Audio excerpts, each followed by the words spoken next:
मन्नाथ श्री जगन्नाथ मदगुरु श्री जगद्गुरु मदात्मा सर्वभूतात्मा तस्मै श्री गुरवे नमः। नीलाचल निवासाय नित्याय परमात्मने बलभद्र सुभद्राभ्यां जगन्नाथाय ते नमः। गुरु ब्रह्मा गुरु विष्णु गुरुदेव महेश्वर गुरु साक्षात् परम ब्रह्म तस्मै श्री गुरवे नमः। क्रियायोग परंपरार समस्त गुरु मानक मु प्रणाम करुछि। विश्वर प्रत्येक संप्रदायर गुरु मानक मु प्रणाम करुछि। उपस्थित भगवत स्वरूपगण सबुरी भितरे परमात्मा परम ब्रह्म को उपलब्धि करी मु प्रणाम करुछि। आज मे 18 तारिख 2025 मसीहा रविवार। सबुबले गोटे कथा आमर मने रखिबा उचित। से कथाटी कौन? से गोटे कथा मु कौन पाई बा कौन करिबा पाई ए पृथ्वी पृष्ठ को बा धरा पृष्ठ को बा संसार को मु आसी। प्राय समस्ते ए कथा को जानी नांती। समस्ते कौन देखंती जानती ना तांको आखि आगरे ये संसार रे जहाँ सबू चलुची जहाँ सबू चले बा लोक माने जहाँ सबू करती सेटा को से देखंती एवं सेटा को ग्रहण करके जीवन निर्वाह बा पालन करने को बसंती।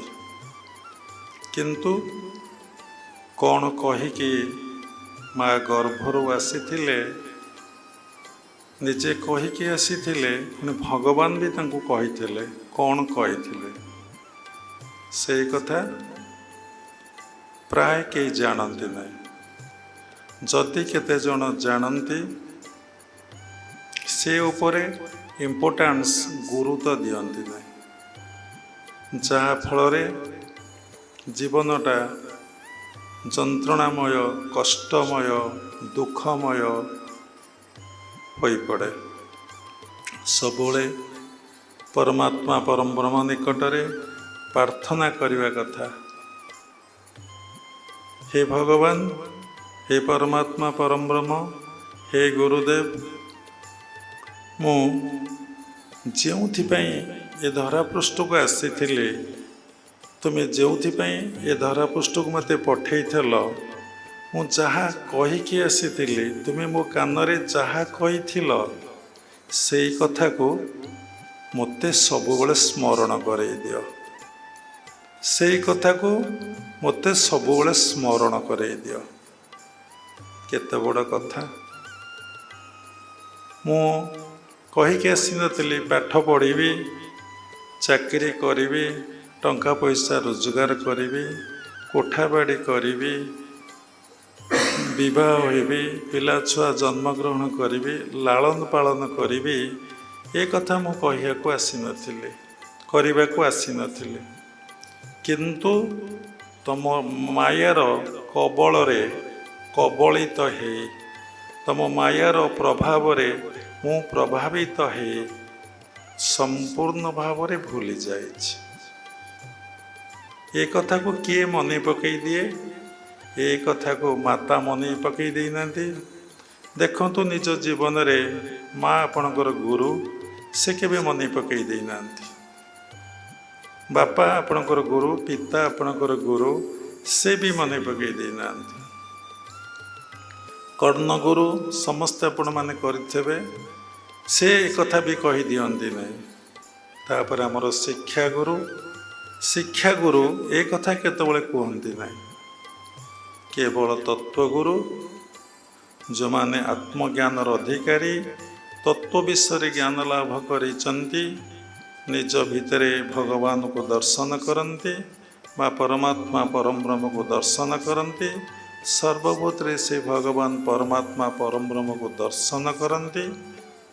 ସତରେ ଯାହାର ବୋଧ ହେଇଛି ବା ଅନୁଭବ ହେଇଛି ସେ ବାସ୍ତବରେ ଗୁରୁ। ବାସୁଦେବ ସର୍ବମିତି ସ ମହାତ୍ମା ସୁଦୁର୍ଲଭ। ଭଗବତ ଗୀତାରେ ଭଗବାନ ଏକଥା କହିଛନ୍ତି। କ୍ରିୟା ଯୋଗ ପରମ୍ପରାରେ ଯଦି ସାଧକ ବା ସାଧିକା ଫାଷ୍ଟ କ୍ରିୟାକୁ କମ୍ପ୍ଲିଟ୍ କରିଦିଏ, ଗୁରୁ ତାକୁ ଦେଖିକି ସେକେଣ୍ଡ କ୍ରିୟା ଦିଅନ୍ତି।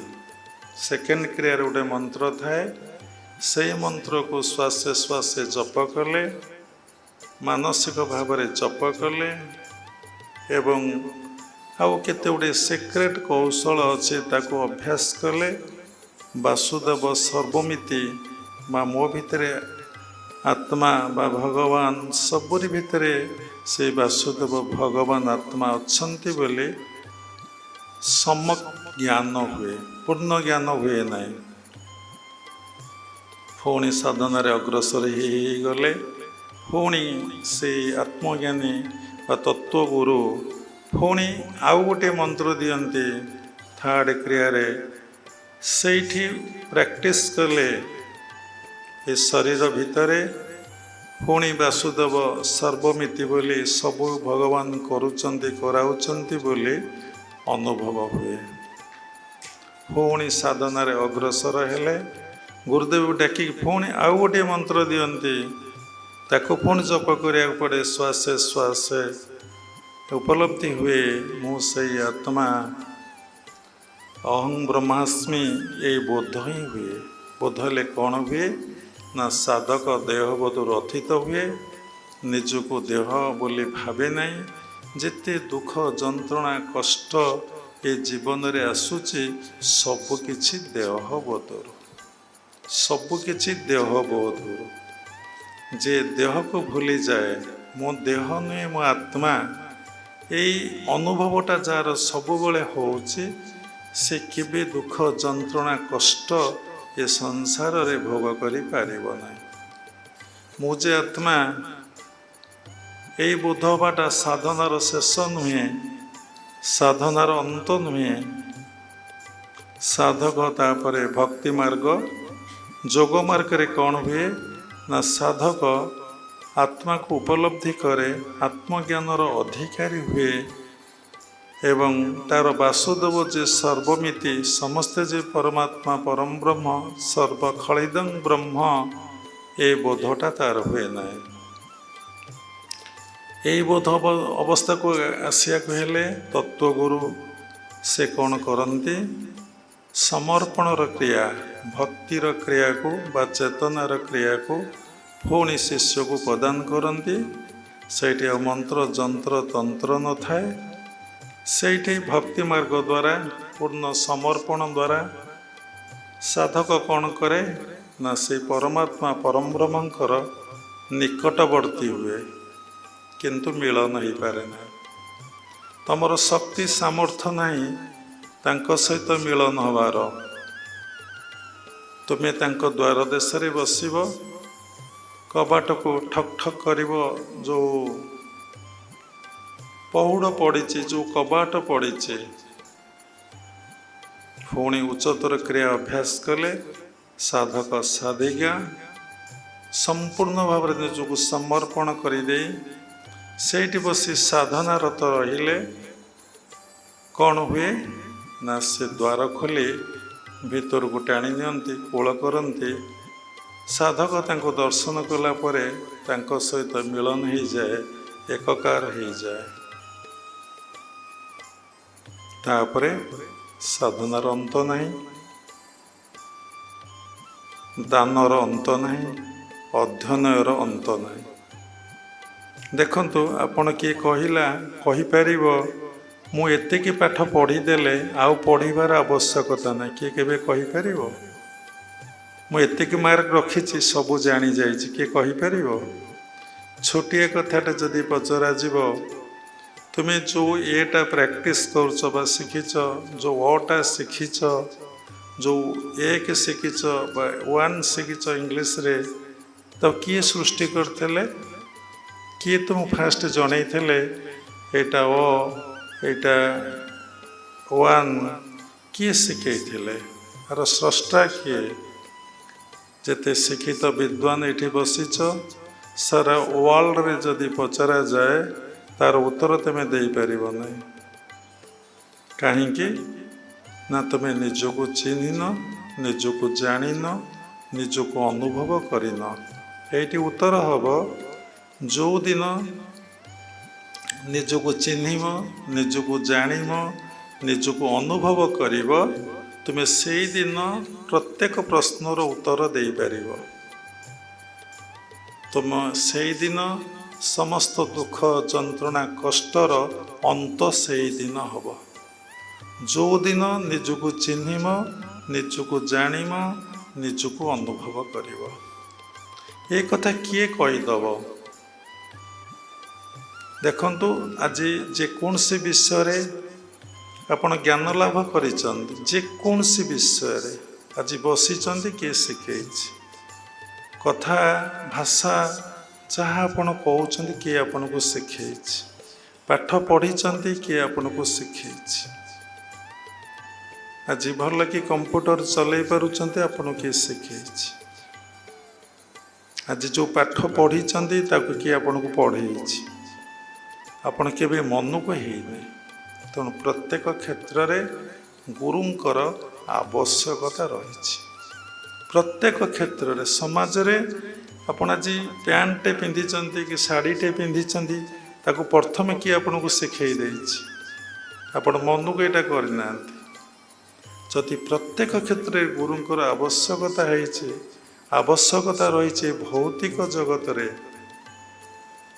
एवं जो जययुक्त आम होइचे भौतिक जगत रे ता मन को केबे परिपूर्ण करे ना ता मन को केबे शांति आनंद दिए ना देखंतु समाज रे आपण अछंती आपण भाबुचंती ये संसारटा ये समाजटा केवल सुख भोग पाए आपण एतिकी जानती आमे समस्ते सुख पाइबा विवाह पाठ पढ़ा चाकरी करवा जहाँ किछि करवा केवल सुख पाए देखंतु से सुख पाए आपन केते लड़ाई करिया को पड़ी केते संग्राम करिया को पड़ी केते प्रतिबंधक आसी केते बाधा विघ्न सृष्टि है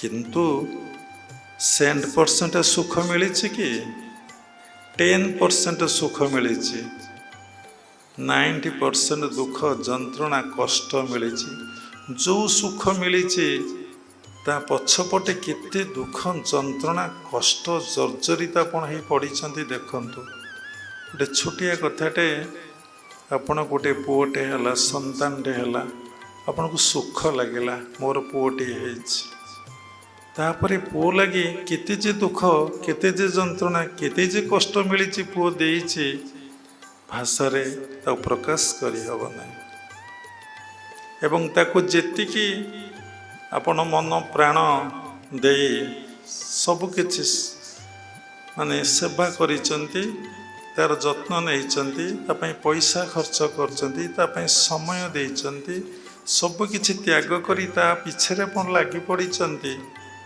देखिले अंतिम समय रे शेष समय रे ए जीवन काल शेष समय पूर्वर देखिले आपण जेतिकी सेवा करिसंती जेतिकी सहाय्य करिसंती जेतिकी सहयोग करिसंती जेतिकी दायित्व नैचंती तार 1-2% से आपन को रिटर्न करिছে कि ये सब भगवान कर माया ये भगवान कर लीला और खेला ये सब जानिला परे मध्य आमे से भूलटा को करबा को जाउचे एथिपई तत्वगुरु बा ज्ञानी गुरुंकर आवश्यकता रही जदि आपण दीक्षा ग्रहण करिवे से तत्वगुरु ठारू से आपण को कहीदेवे ये संसारटा कौन एठी आपणार किए एठी निजर किए देखंतु जो रिलेशनशिप लाइफ रे आसी ସେଇ ରିଲେସନସିପ୍ ଆପଣ ଜୀବନ କାଳ ଶେଷ ପର୍ଯ୍ୟନ୍ତ କାହା ସହିତ ପରମାନେଣ୍ଟ ରହିଛି କି? କାହା ସହିତ ପରମାନେଣ୍ଟ ରହିନାହିଁ। ଏବଂ ଦେଖନ୍ତୁ, ଯେଉଁ ରିଲେସନସିପ୍ ଆସିଛି ସେ ଆପଣଙ୍କର ପ୍ରକୃତରେ ମିତ୍ର, ହିତାକାଂକ୍ଷୀ। ଯେଉଁ ରିଲେସନସିପ୍ ଆସିଛି ବିନା ସ୍ୱାର୍ଥରେ, ବିନା କାମନା ବାସନାରେ ସେ ଆପଣଙ୍କୁ ଭଲ ପାଇ ବସିଛି। ଯେତିକି ଦିନ ଯାହାର ସେବା କରିବେ, ଯେତେ ଦିନ ଯାହାକୁ ଭଲ ପାଇବେ, ଯେତେ ଦିନ ଆପଣ ମିଠା କଥା କହିବେ, ଅମୃତ କଥା କହିବେ, ସେ ଆପଣଙ୍କୁ ସେତିକି ଦିନ ଭଲ ପାଇବ, ସମ୍ମାନ ଦେବ।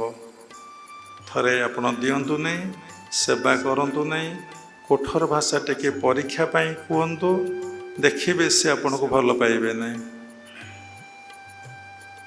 ସେ ଆପଣଙ୍କୁ କେବେ ଭଲ ପାଇବେ ନାହିଁ। ସେଇଠୁ ଜଣାପଡ଼େ ଏ ସଂସାରରେ ସତରେ ଆପଣାର କେହି ନୁହନ୍ତି।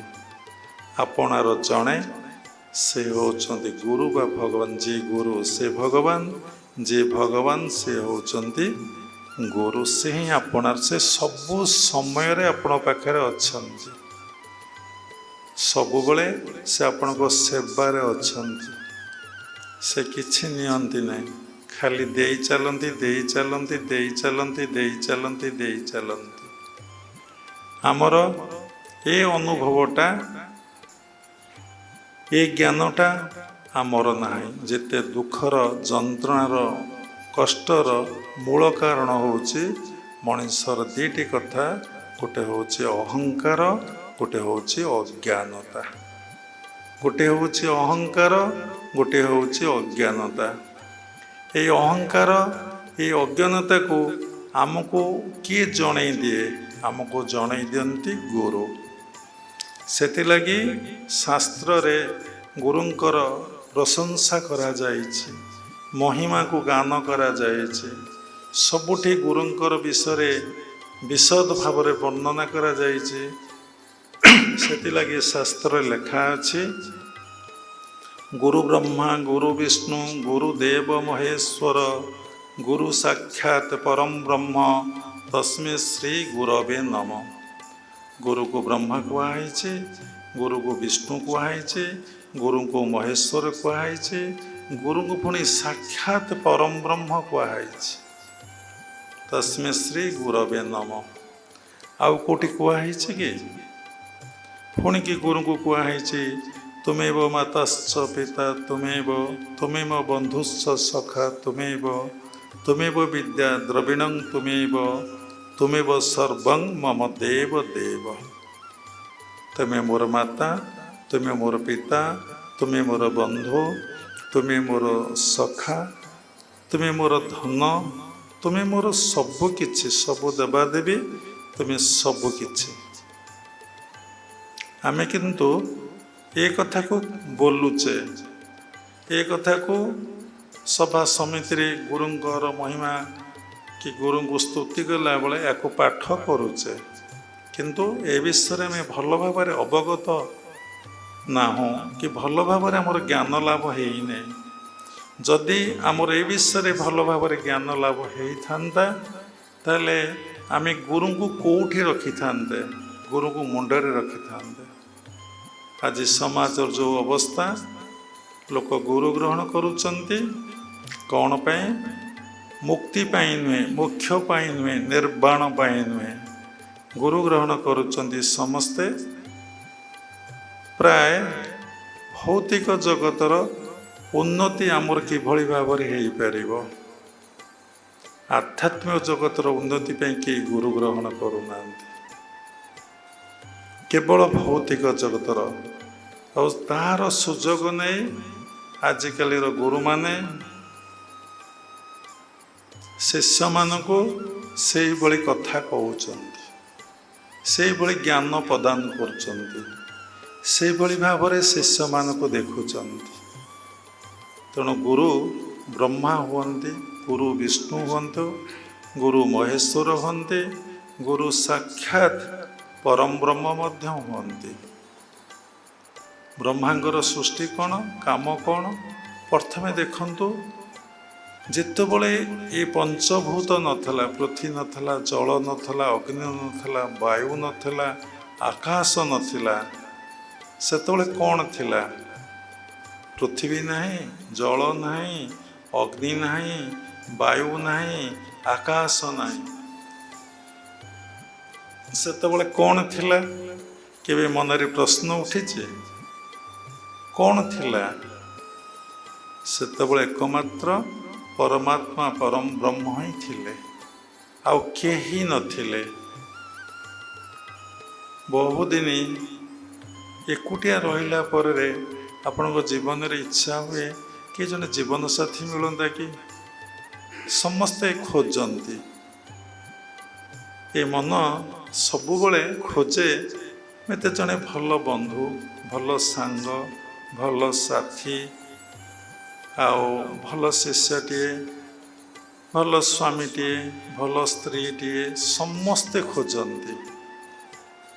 ସବୁବେଳେ ମନ ଖୋଜେ ଗୋଟେ ଭଲଟିଏ, କିନ୍ତୁ ସେ ଚିନ୍ତା କରେନି ମୁଁ ଖୋଜିବା ପୂର୍ବରୁ ମୁଁ ଭଲ ହେଇଛି ତ, ମୁଁ ଭଲଟିଏ ତ। ବ୍ୟକ୍ତିର ଗୋଟିଏ ଲକ୍ଷଣ, ସେ ନିଜକୁ କେତେବେଳେ ଦେଖେ ନାହିଁ, ସେ ସମସ୍ତଙ୍କୁ ସବୁବେଳେ ଦେଖିବା ପାଇଁ ଚେଷ୍ଟା କରେ। ଏବଂ ସମସ୍ତଙ୍କର କ'ଣ ଦେଖେ ନା ମନ୍ଦଟାକୁ ଦେଖେ, କେତେବେଳେ କାହାର ଭଲଟାକୁ ସେ ଦେଖେ ନାହିଁ। ଦେଖନ୍ତୁ, ଯିଏ ଯେତେ ଦେଖେ, ଭଲ ଦେଖିଲେ ସେ ଭଲ ହୁଏ, ଯଦି ମନ୍ଦ ଦେଖେ ସେ ମନ୍ଦ ହୁଏ। ଯାହାକୁ ଦେଖେ ତାର କିଛି ହୁଏ ନାହିଁ। କେତେ ବଡ଼ କନସିୟସନେସ୍ ଥରେ ଚିନ୍ତା କଲେ ଡିପଲି, ଯାହାର ଭଲ ଦେଖିବ ସେ ଭଲ ହେଇଯିବ। ଲେଖନ୍ତୁ, ଯାହାର ମନ୍ଦ ଦେଖିବ ସେ ମନ୍ଦ ହେଇଯିବ। ଆମେ କ'ଣ ଏଇ କଥାକୁ ଭଲ ଭାବରେ ଜାଣିଛେ? ଆମେ କାହାର ଭଲ ଦେଖିଲେ ଯେ ଭଲ ହେଇଯିବା, କାହାର ମନ୍ଦ ଦେଖିଲେ ଆମେ ମନ୍ଦ ହେଇଯିବା। ଏଇ କନସେପ୍ଟକୁ ଆମକୁ ଏଇ ଜନ୍ମରେ କରିପାରିବା ତ? କାହାର ଭଲ ଆମେ ଦେଖିପାରିବା?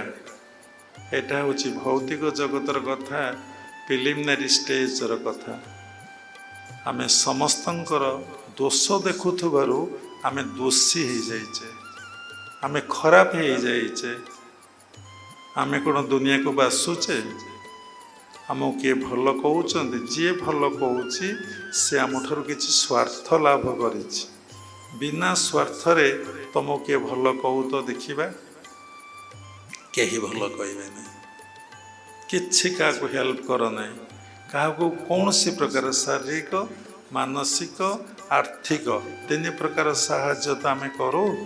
କାହାକୁ ଶାରୀରିକ, କାହାର ସେବା ଟିକେ କରିଦେଲେ, କାହାର କାମ ଟିକେ କରିଦେଲେ। ମାନସିକ, ମନେ ମନେ ପାଇଁ ଭଲ ପାଇ ବସିଲେ। ଆର୍ଥିକ, କାହାର ଆର୍ଥିକ ସ୍ଥିତି ଦୁର୍ବଳ ଅଛି, ଆମେ ତାକୁ ସାହାଯ୍ୟ କଲେ ସେ ଆମକୁ ଭଲ ପାଇ ବସିଲା। ଆମେ ଶାରୀରିକ କରିନେ, ମାନସିକ କରିନେ, ଆର୍ଥିକ କରିନେ, ଆମକୁ କିଏ ଭଲ ପାଇ ବସୁ? କେହି ଦେଖନ୍ତୁ ଆପଣଙ୍କୁ ସଂସାରରେ ଭଲ ପାଇ ବସିବେ ନାହିଁ। କିନ୍ତୁ ଯଦି ଆପଣ ଗୋଟିଏ କାମ କରିବେ, କ'ଣ କରିବେ? ନିଜ ଭିତରେ ସେଇ ଭଗବାନକୁ ଉପଲବ୍ଧି କରିବେ ବା ଆତ୍ମାକୁ ଉପଲବ୍ଧି କରିବେ, ଦର୍ଶନ କରିବେ।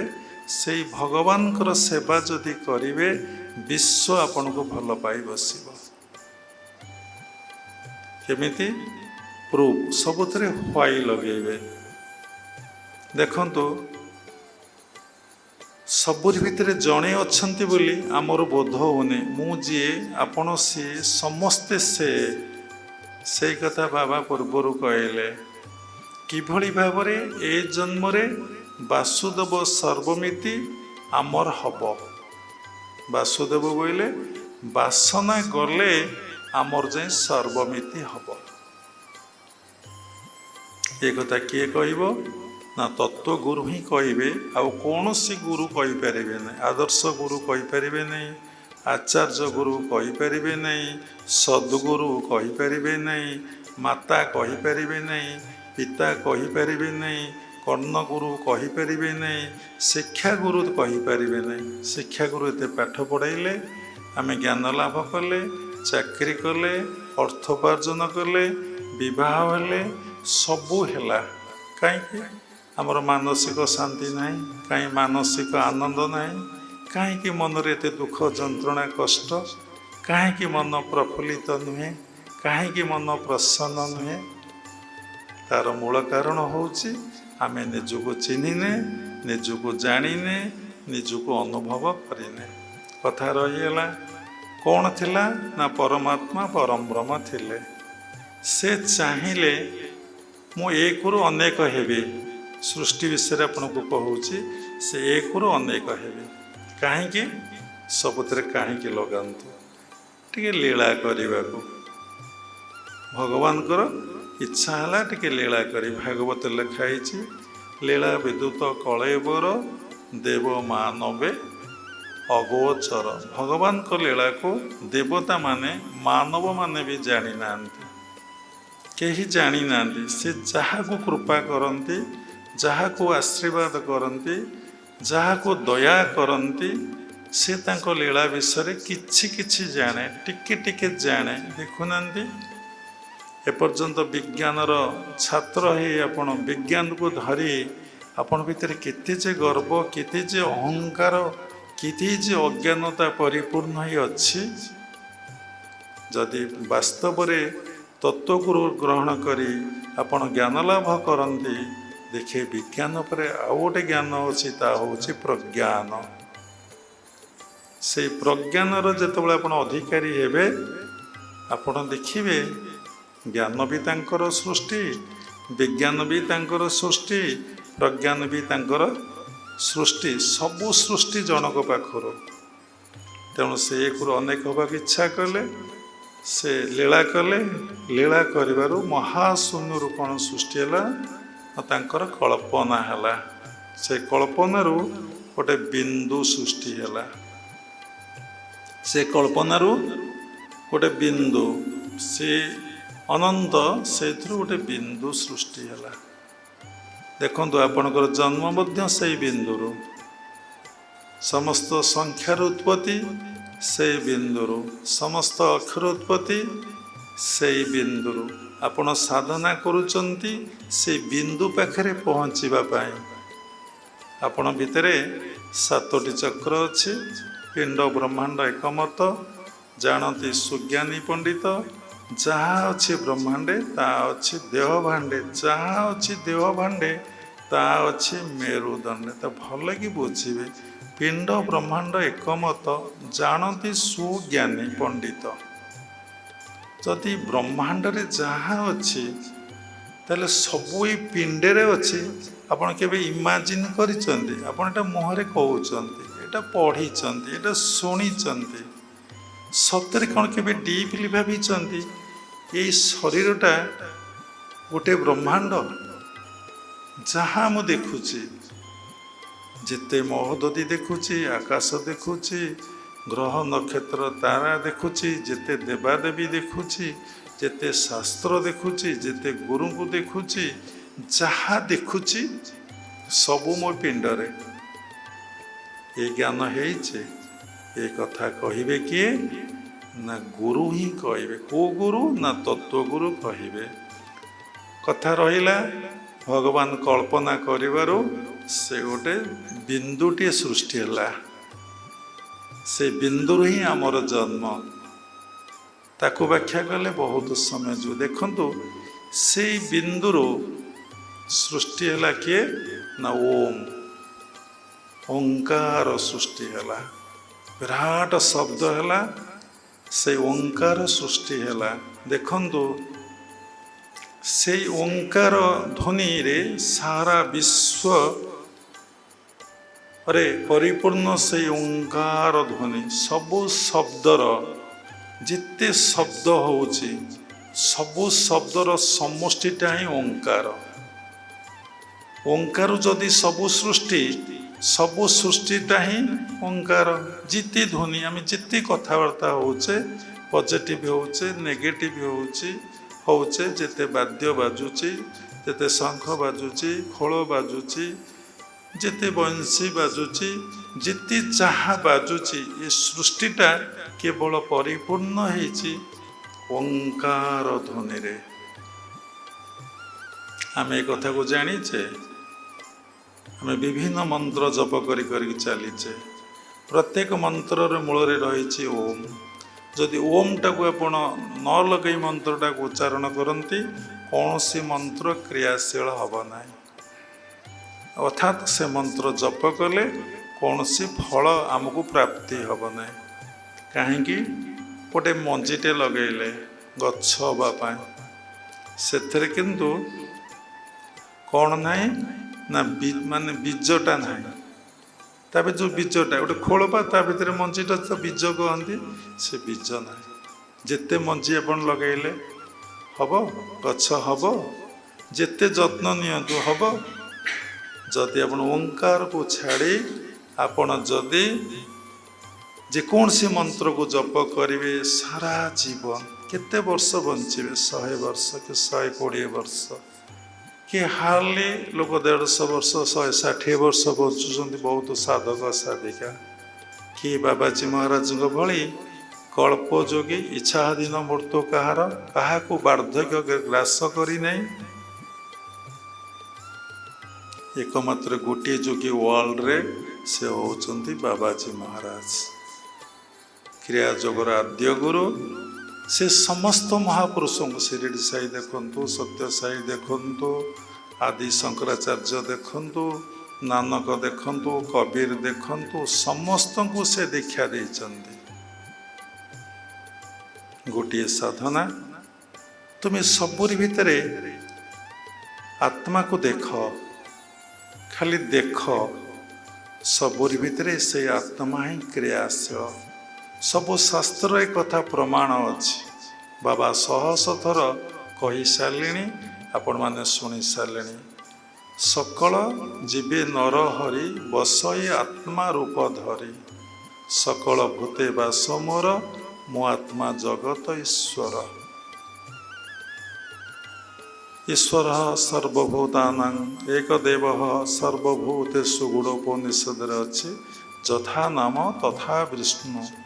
କାହିଁକି ନା ସମସ୍ତେ ପରମାତ୍ମା ପରମବ୍ରହ୍ମ ଠାରୁ ଉତ୍ପତ୍ତି ହେଇଛନ୍ତି, ସମସ୍ତେ ପରମାତ୍ମା ପରମବ୍ରହ୍ମ ସହିତ ଲୀନ ହେଇଯିବେ। ଆମେ ସମସ୍ତେ ପରମାତ୍ମା ପରମବ୍ରହ୍ମଙ୍କର ଅଂଶବିଶେଷ ବୋଲି ଭଗବାନ ଭଗବତ ଗୀତାରେ 15 ଅଧ୍ୟାୟ ପୁରୁଷୋତ୍ତମ ଯୋଗରେ କହିଛନ୍ତି। ମହିମାଂଶ ଜୀବଲୋକ ଜୀବଭୂତ ସନାତନ ମନ ଷଷ୍ଠ ଇନ୍ଦ୍ରିୟାଣୀ ପ୍ରକୃତି ସ୍ଥାନି କର୍ଷତି। ଯଦି ଆମେ ଭଗବାନଙ୍କର ବା ପରମାତ୍ମା ପରମବ୍ରହ୍ମଙ୍କର ଅଂଶ ବିଶେଷ, ତାହେଲେ ବାପାର ଯେତେ ପ୍ରପର୍ଟି ଅଛି, ଯେତେ ସମ୍ପତ୍ତି ଅଛି, ଯେତେ ଜ୍ଞାନ ଅଛି, ଯେତେ ସାଧନା ଅଛି, ତାର ପୁଅ ସେଥିରେ ଅଧିକାରୀ ହୁଏ। ଆମେ କ'ଣ ଅଧିକାରୀ ହେଇଛେ?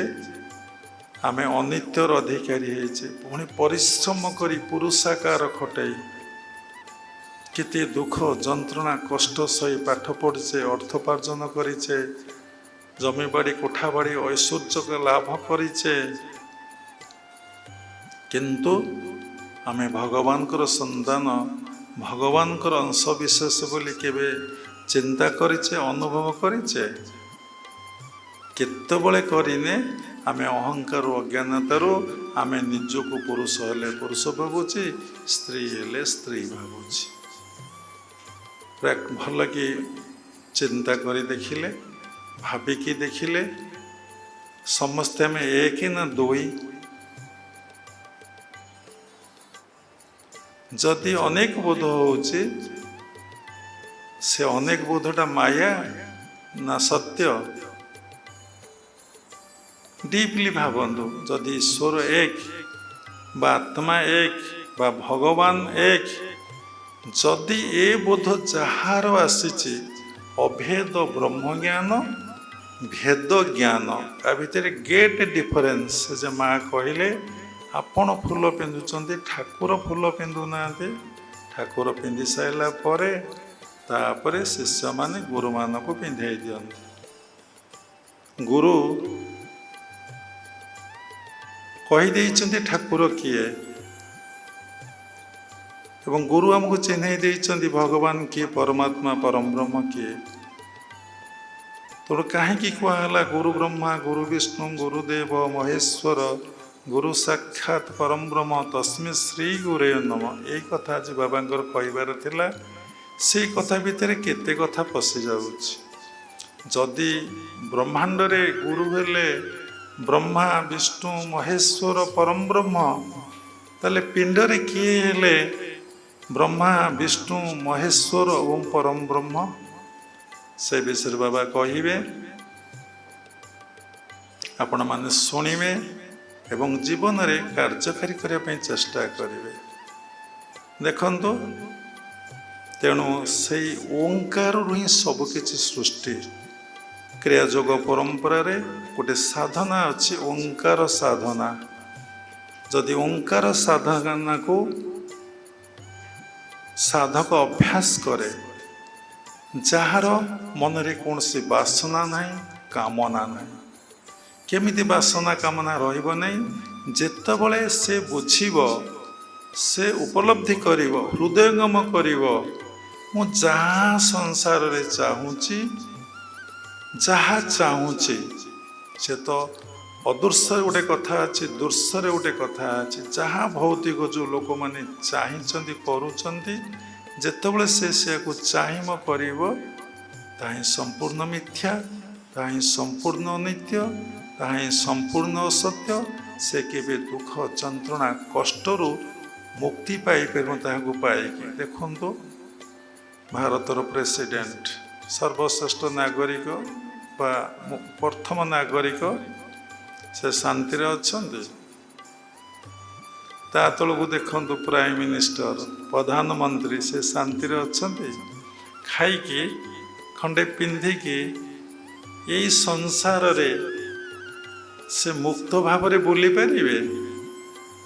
କେତେ ବଡିଗାର୍ଡ, ତଥାପି ପ୍ରତ୍ୟେକଟି ମୁହୂର୍ତ୍ତରେ ଭୟ, ଯେଉଁ ମୃତ୍ୟୁ ଥରେ ଆସିବ ତାହା ହିଁ ସତ୍ୟ। ଜାତ ସୈନ୍ ଧ୍ରୁବ ମୃତ୍ୟୁ ଧ୍ରୁବଂ ଜନ୍ମ ମୃତ୍ୟୁଶ୍ଚ, ତାହା ହିଁ ସତ୍ୟ। ତାକୁ ସେ କେତେ ଡରିଛନ୍ତି ବା ଡରୁଛନ୍ତି। କେତେ ବଡିଗାର୍ଡ ସହିତ ସେ ଯାଉଛନ୍ତି, କେତେ ବୁଲେଟ ପ୍ରୁଫ୍ କାରରେ ଯାଉଛନ୍ତି। ଦେଖିଲେ ଶାନ୍ତି ଆନନ୍ଦ ଅଛି, ସୁଖ ବଲା ପାଉଛନ୍ତି। ତା ତଳକୁ ମନ୍ତ୍ରୀମାନଙ୍କୁ ଦେଖନ୍ତୁ, ଏମ୍ପି ମାନଙ୍କୁ ଦେଖନ୍ତୁ, କେତେ ଦୁଃଖ, କେତେ ଯନ୍ତ୍ରଣା କଷ୍ଟରେ। ରାଜନୀତିକି ଚାଲିଯାଆନ୍ତୁ, ଗୋଟେ ବିଶିଷ୍ଟ ଧନୀ ବ୍ୟକ୍ତିକୁ ଦେଖନ୍ତୁ, ସେ ବୁଲି ପାରିବ ଫ୍ରିରେ ବଜାରରେ? ତାପରେ ପଇସା ଅଛି, ସୁଖ ଅଛି, ଶାନ୍ତି ଆନନ୍ଦ ତା ପାଖରେ ଅଛି।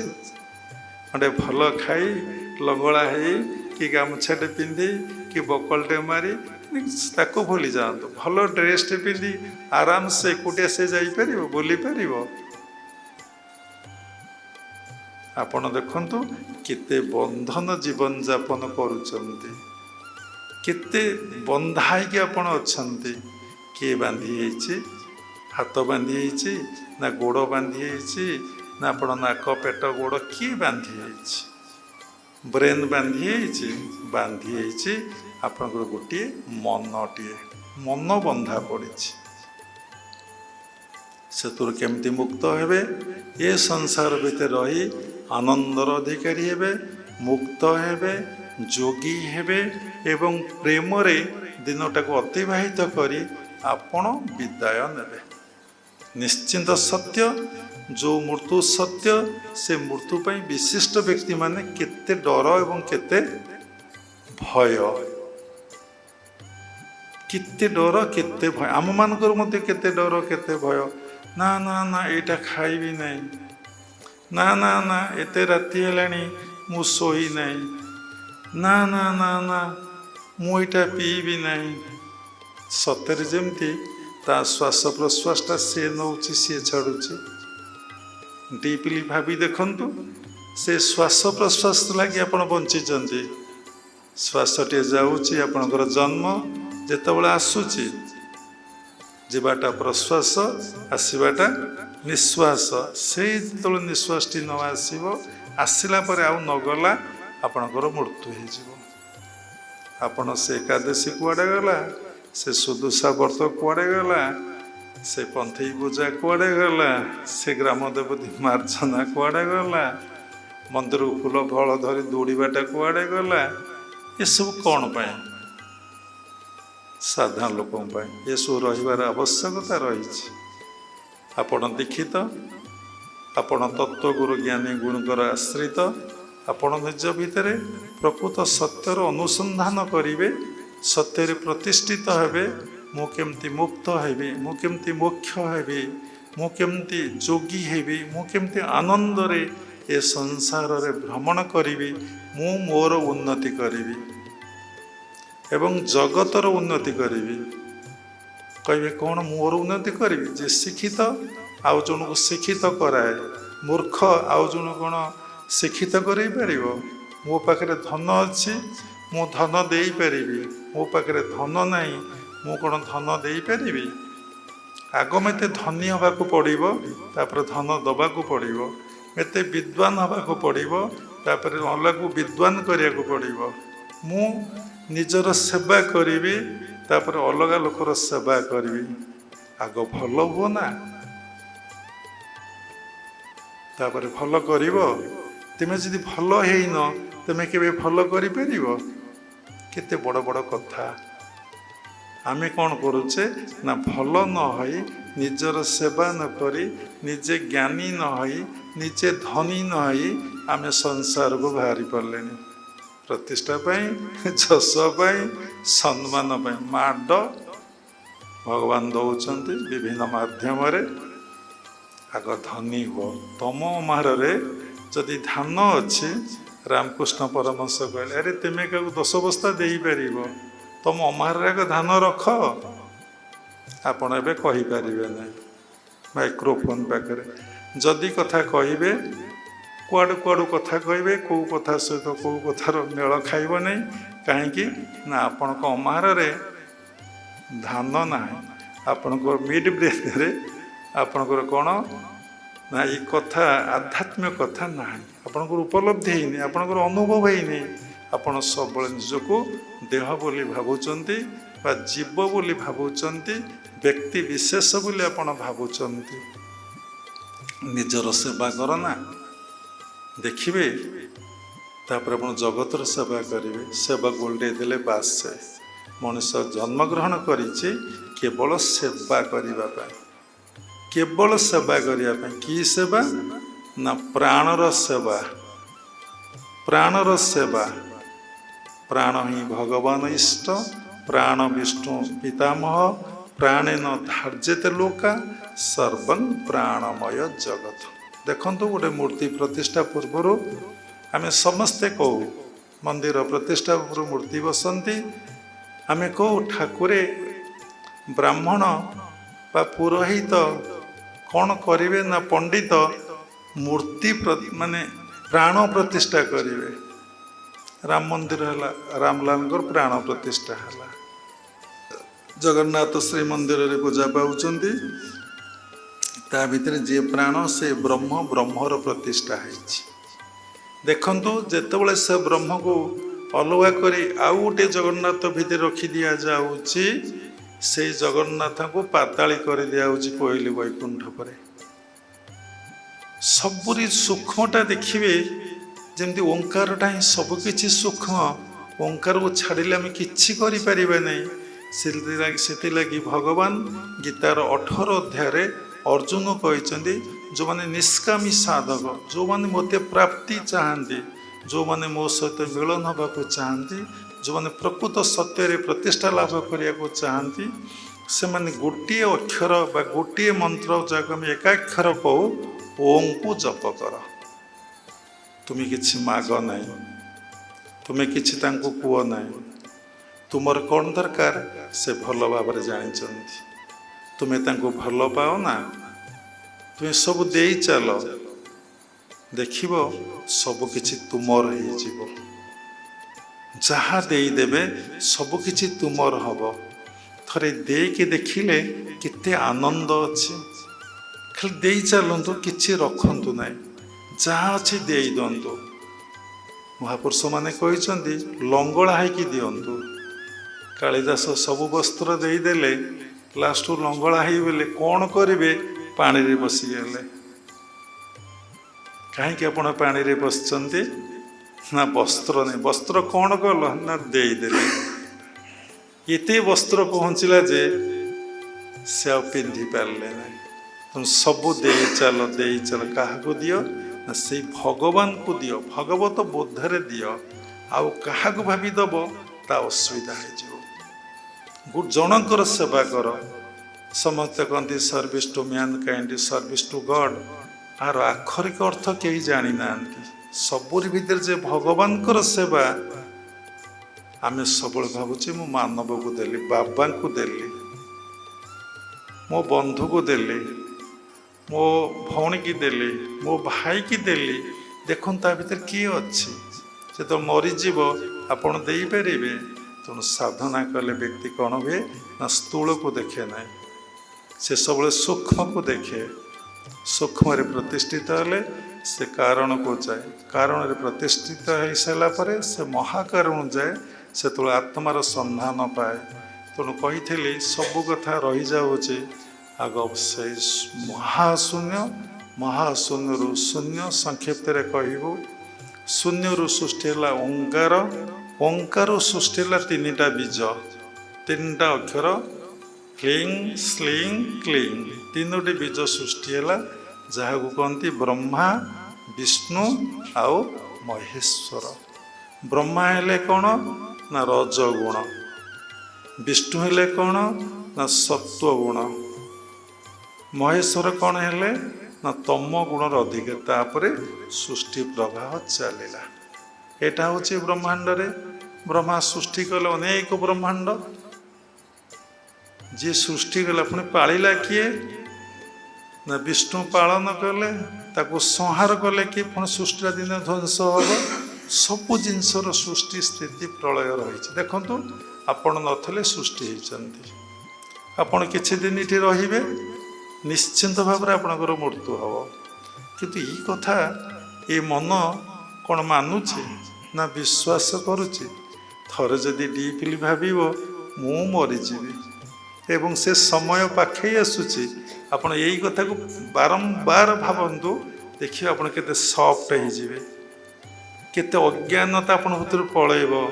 ଆପଣ ଯେଉଁ ଅହଙ୍କାର ରହିଛି ନା, ଯେଉଁ ଦମ୍ଭ, ଦର୍ପ, ଅସ୍ମିତାକୁ ନେଇ ଆପଣ ବଞ୍ଚିଛନ୍ତି, ବା ମୁଁ ମୋର ଭାବକୁ ନେଇ ବଞ୍ଚିଛନ୍ତି, ଦେଖିବେ ସେ କୁଆଡ଼େ ଚାଲିଯିବ। ଗୋଟେ ଛୋଟିଆ ଛୋଟିଆ ଟେକ୍ନିକ୍। ଜଣେ ମା ମୋତେ ପ୍ରଶ୍ନ କଲେ ଭୁବନେଶ୍ୱରର, କହିଲେ ଗୋଟେ ଛୋଟିଆ ସାଧନା କୁହନ୍ତୁ ଯାହାକୁ ମୁଁ ପ୍ରାକ୍ଟିସ୍ କରି ମୁଁ ଶାନ୍ତି ଆନନ୍ଦ ପାଇବି। କାହାକୁ ଭଲ ପାଆନ୍ତି? ଆମ କାଳିଆକୁ ଭଲ ପାଏ। ଶ୍ରଦ୍ଧାରେ କାଳିଆ କହନ୍ତି। ଯେମିତି ଆମ ପୁଅ ନାଁ ଦେଇଥିବା ଗୋଟେ, ଡାକିବା ଗୋଟେ, ଜଗନ୍ନାଥ ଜଗାରେ କୁଆଡ଼େ ଗଲୁ, ନାଇଁ କି? ସେମିତି ମୁଁ କାଳିଆକୁ ଭଲ ପାଏ। ବୋଲେ ସେଇ କାଳିଆକୁ ସବୁରି ଭିତରେ ଦେଖିବା ପାଇଁ ଚେଷ୍ଟା କରନ୍ତୁ। ଏହା ହିଁ ଜୀବନରେ ଗୋଟିଏ ବର୍ତ୍ତ। ପ୍ରାକ୍ଟିସ୍ କରି ଦେଖନ୍ତୁ, ଆପଣ ଭିତରେ କାମ, କ୍ରୋଧ, ଲୋଭ, ମୋହ, ମଦ, ମାତ୍ସର୍ଯ୍ୟ ଯେଉଁ ଷଡ଼ରିପୁ ଆମ ଭିତରେ ଅଛି, ସେ ରହୁଛି କି ରହୁନାହିଁ। ଅଭ୍ୟାସ କରି ବର୍ଷ ପରେ ମୋ ପାଖକୁ ଆସନ୍ତୁ। ଯେତେବେଳେ ସବୁରି ଭିତରେ କାଳିଆକୁ ଦେଖିବେ, ସାଇଣ୍ଟିଫିକ୍ ଆପଣଙ୍କର ପ୍ରେମ ଜାଗ୍ରତ ହେବ, ଭକ୍ତି ଜାଗ୍ରତ ହେବ, ଜ୍ଞାନ ଜାଗ୍ରତ ହେବ। ଆଗ ମୁଁ ଦେଖିଲି, ଜାଣିଲି ସବୁରି ଭିତରେ ମୋ କାଳିଆ, ସେଇଟା ହେଉଛି ଜ୍ଞାନ। ଯେତେବେଳେ ସେଇ ଭାବରେ ମୁଁ ବିଭୋର ହେଲି, ସବୁରି ଭିତରେ ମୋ କାଳିଆ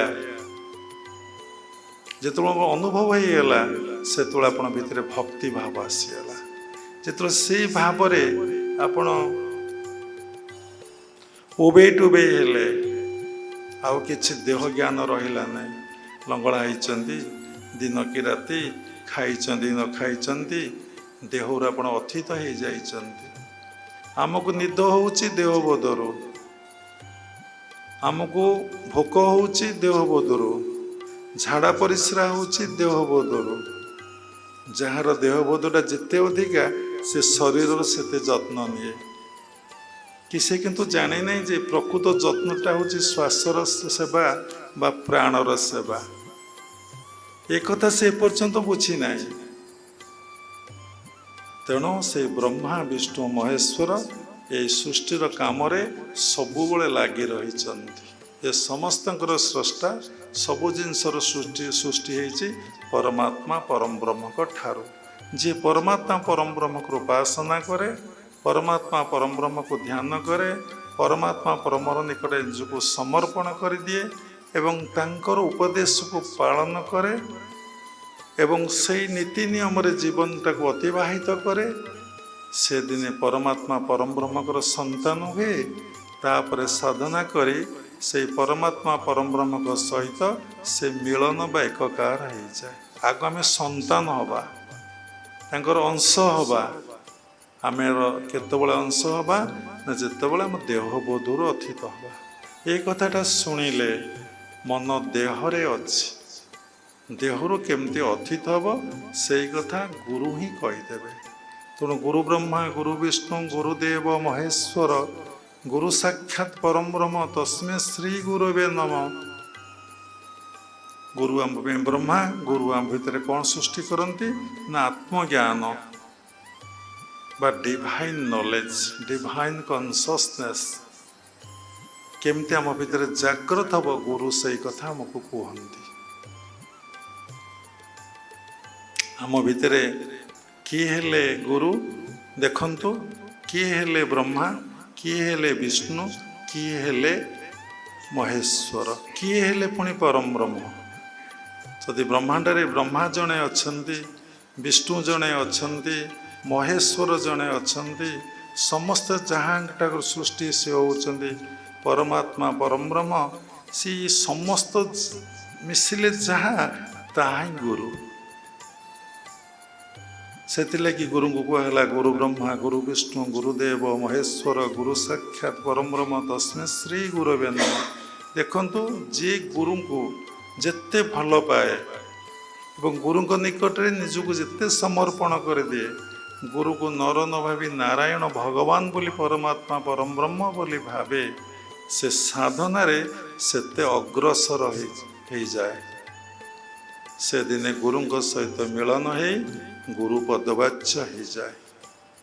ଦେଖନ୍ତୁ, ଆର୍ଥରଗର ବାବା କହିଥିଲେ ରବିବାରେ, ଶାସ୍ତ୍ର କୃପା, ଗୁରୁ କୃପା, ଦେବ କୃପା ବା ଦୈବୀ କୃପା।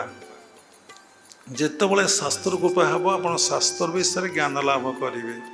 ଥରେ ଦିଥର ଗୋଟିଏ ଶାସ୍ତ୍ରକୁ ପଢ଼ିଦେଲେ ଆପଣଙ୍କର ମନେ ରହିଯିବ। ଯେପର୍ଯ୍ୟନ୍ତ ଶାସ୍ତ୍ର କୃପା ନ ହେଇଛି, ଆପଣ ଯେତେ ଶାସ୍ତ୍ର ଅଧ୍ୟୟନ କରନ୍ତୁ, ସେଥିରେ କ'ଣ ଲେଖା ଅଛି, ସେଥିରେ କ'ଣ ଲେଖା ଅଛି, କ'ଣ ସେଥିରେ ଝରକା ସେଠି ଖୋଲିନି, କ'ଣ ଅଛି, ଆପଣଙ୍କୁ ଜମା ଜ୍ଞାନ ଲାଭ ହେବ ନାହିଁ।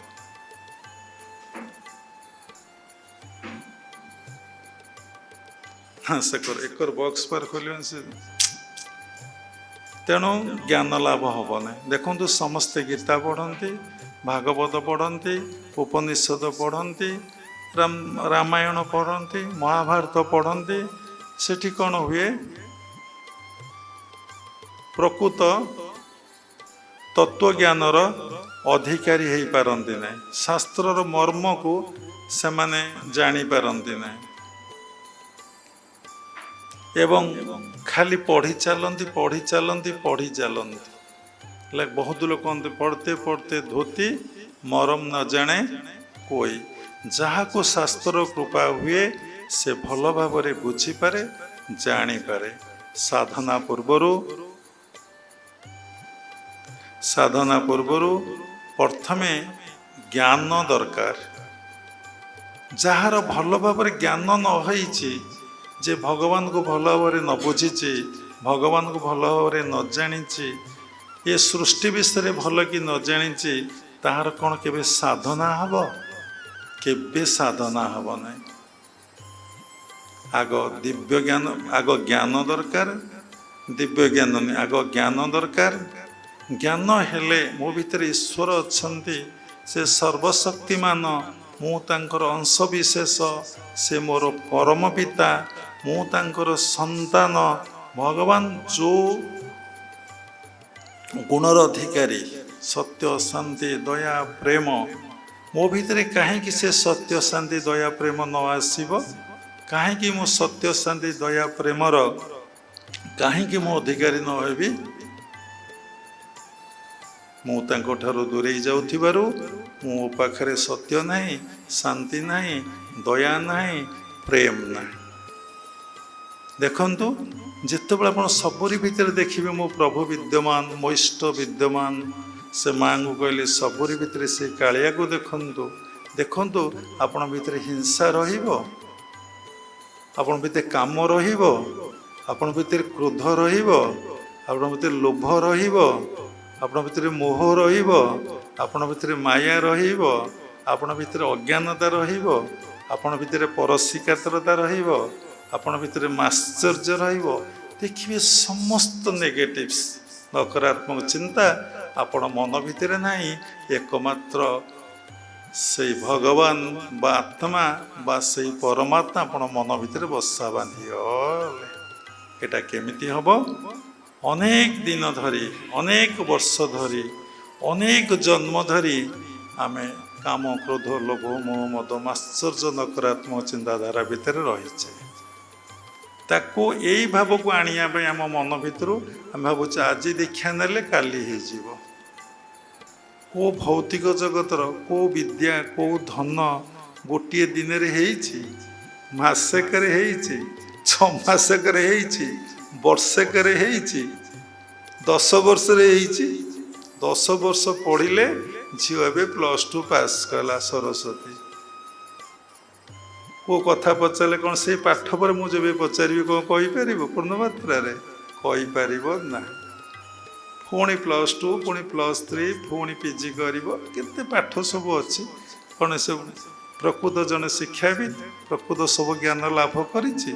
କିଛି କହିପାରିବ? ଗୋଟେ ସବଜେକ୍ଟ ଉପରେ ତାର କିଛିଟା ମାଷ୍ଟ୍ରି ଆସିଛି। ନିଜ ମନ ଉପରେ ମାଷ୍ଟ୍ରି ଆସିଛି କି? ନିଜକୁ ଚିହ୍ନିଛି କି, ଜାଣିଛି କି, ଜାଣିବା ପାଇଁ ଚେଷ୍ଟା କରୁଛି କି? ତେଣୁ ସବୁରି ଭିତରେ ତାକୁ ଆପଣ ଦେଖିବେ କ'ଣ ହବ ନା, କି ପ୍ରକାର ଅବସ୍ଥା ଆପଣଙ୍କର। ଏତିକି କଥା ଗୁରୁଙ୍କ ଠାରୁ ଶିଖନ୍ତୁ। କିଏ ହେଲେ ଗୁରୁ ବ୍ରହ୍ମା, ଶରୀର ଭିତରେ ବାବା କହୁଥିଲେ। ଆପଣ ଦେଖିବେ ସବୁରି ମୂଳରେ ଗୋଟିଏ ଲୀଳା ସୃଷ୍ଟି କରୁଛି ଆପଣଙ୍କର ମନ। କେମିତି? ଶାସ୍ତ୍ର ପ୍ରମାଣ ଦେଲେ ଆପଣ ଭଲ ଲାଗିବ। ଭଗବାନ ଉଦ୍ଧବ କହିଲେ, ଆରେ ମନ ତୋର ନିଜ ଗୁରୁ, ଉଦ୍ଧବ ତୁ କେତେ ପଚାରୁ।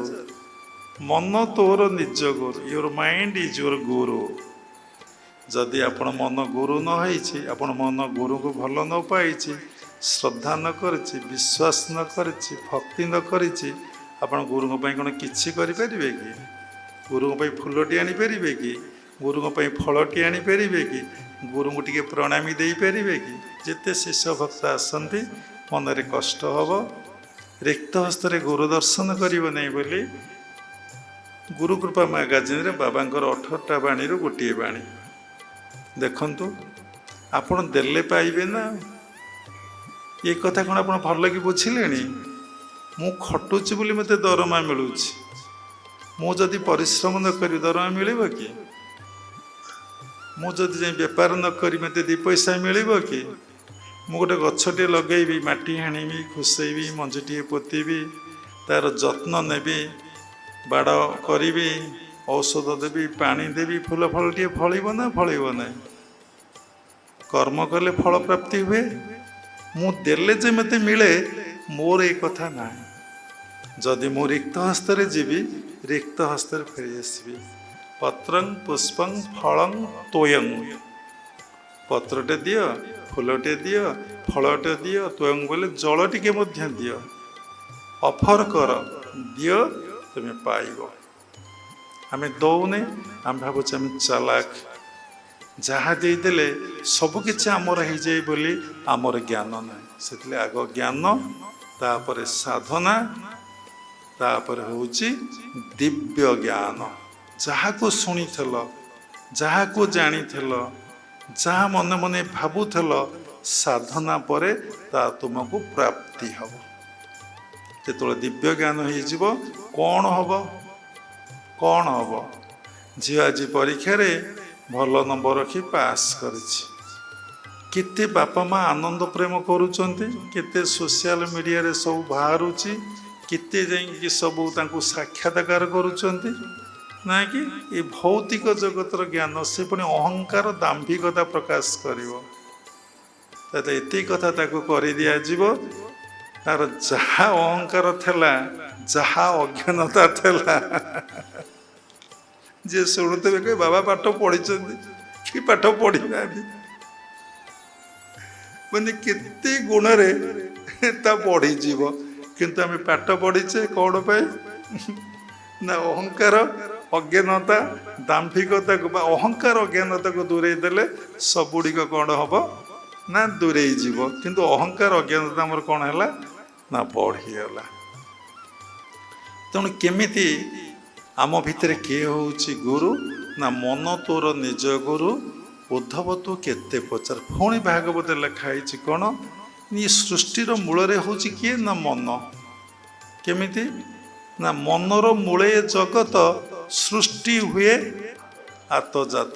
ମନର ମୂଳେ ଜଗତ। ଆଉ ପୁଣି ଗୋଟେ ଯେ ଲେଖା ହେଇଛି, ମନ ତୋର ନିଜ ଗୁରୁ, ଉଦ୍ଧବ ତୁ କେତେ ପଚାରୁ, ମନର ମୂଳେ ଜଗତ, ସୃଷ୍ଟି ହୁଏ ଆତଜାତ। ତେଣୁ ଦେଖିଲେ ସବୁରି ମୂଳରେ ହେଉଛି ମନ। ତେଣୁ ତମ ଭିତରେ କିଏ ତମର ହେଲା ବ୍ରହ୍ମା? ତମ ଭିତରେ ତମ ମନ ହେଲା ବ୍ରହ୍ମା। ତମ ମନ ଆଗ ସୃଷ୍ଟି କରୁଛି କ'ଣ? ନା ମୁଁ ଆଶ୍ରମ ସତ୍ସଙ୍ଗ ଯିବି। ମନ କହିଛି, କେହି କହିନାହାନ୍ତି। ମନ କହିବାରୁ ଆପଣ ଆସିଛନ୍ତି। ମନରେ ଭଲ ଲାଗିବାରୁ ନେକ୍ସଟ ଟାଇମ୍ ପୁଣି ଭିଜିଟ୍ କରିଛନ୍ତି, ଆସିଛନ୍ତି। ମନ କହିବାରୁ ଆପଣ ବସିଛନ୍ତି। ମନ କହିବାରୁ ଆପଣ ଶୁଣୁଛନ୍ତି। ମନ କହିଲେ ନା ନେକ୍ସଟ ସତ୍ସଙ୍ଗକୁ ପୁଣି ଆସି ଆମେ ବସିବା। ତେଣୁ ଆପଣ ଭିତରେ ଯାହା ସୃଷ୍ଟି ହେଇଛି, ପାଠ ପଢ଼ିବି ସୃଷ୍ଟି ହେଇଛି, ଚାକିରି କରିବି ସୃଷ୍ଟି ହେଇଛି, ବିବାହ ହେବି ସୃଷ୍ଟି ହେଇଛି, ସାଧୁ ହେବି ସୃଷ୍ଟି ହେଇଛି, ଗୁରୁଙ୍କ ଠାରୁ ଦୀକ୍ଷା ଗ୍ରହଣ କରିବି ମନରେ ସୃଷ୍ଟି ହେଇଛି, ସାଧନା କରିବି ମନରେ ସୃଷ୍ଟି ହେଇଛି। ଯାହା ସୃଷ୍ଟି ହେଇଛି ମନ। ପୁଣି ଏଇଠୁ ତାକୁ ସୂକ୍ଷ୍ମ କହିଲେ, ଏ ମନଟା କ'ଣ? ନା ତମର ସଂସ୍କାର ଗୁଡ଼ିକ ହିଁ ତୁମର ମନ। ସଂସ୍କାର କ'ଣ? ନା ତୁମ ଜନ୍ମ ଜନ୍ମାନ୍ତର କର୍ମର ଫଳଟା ହିଁ ତୁମର ମନ।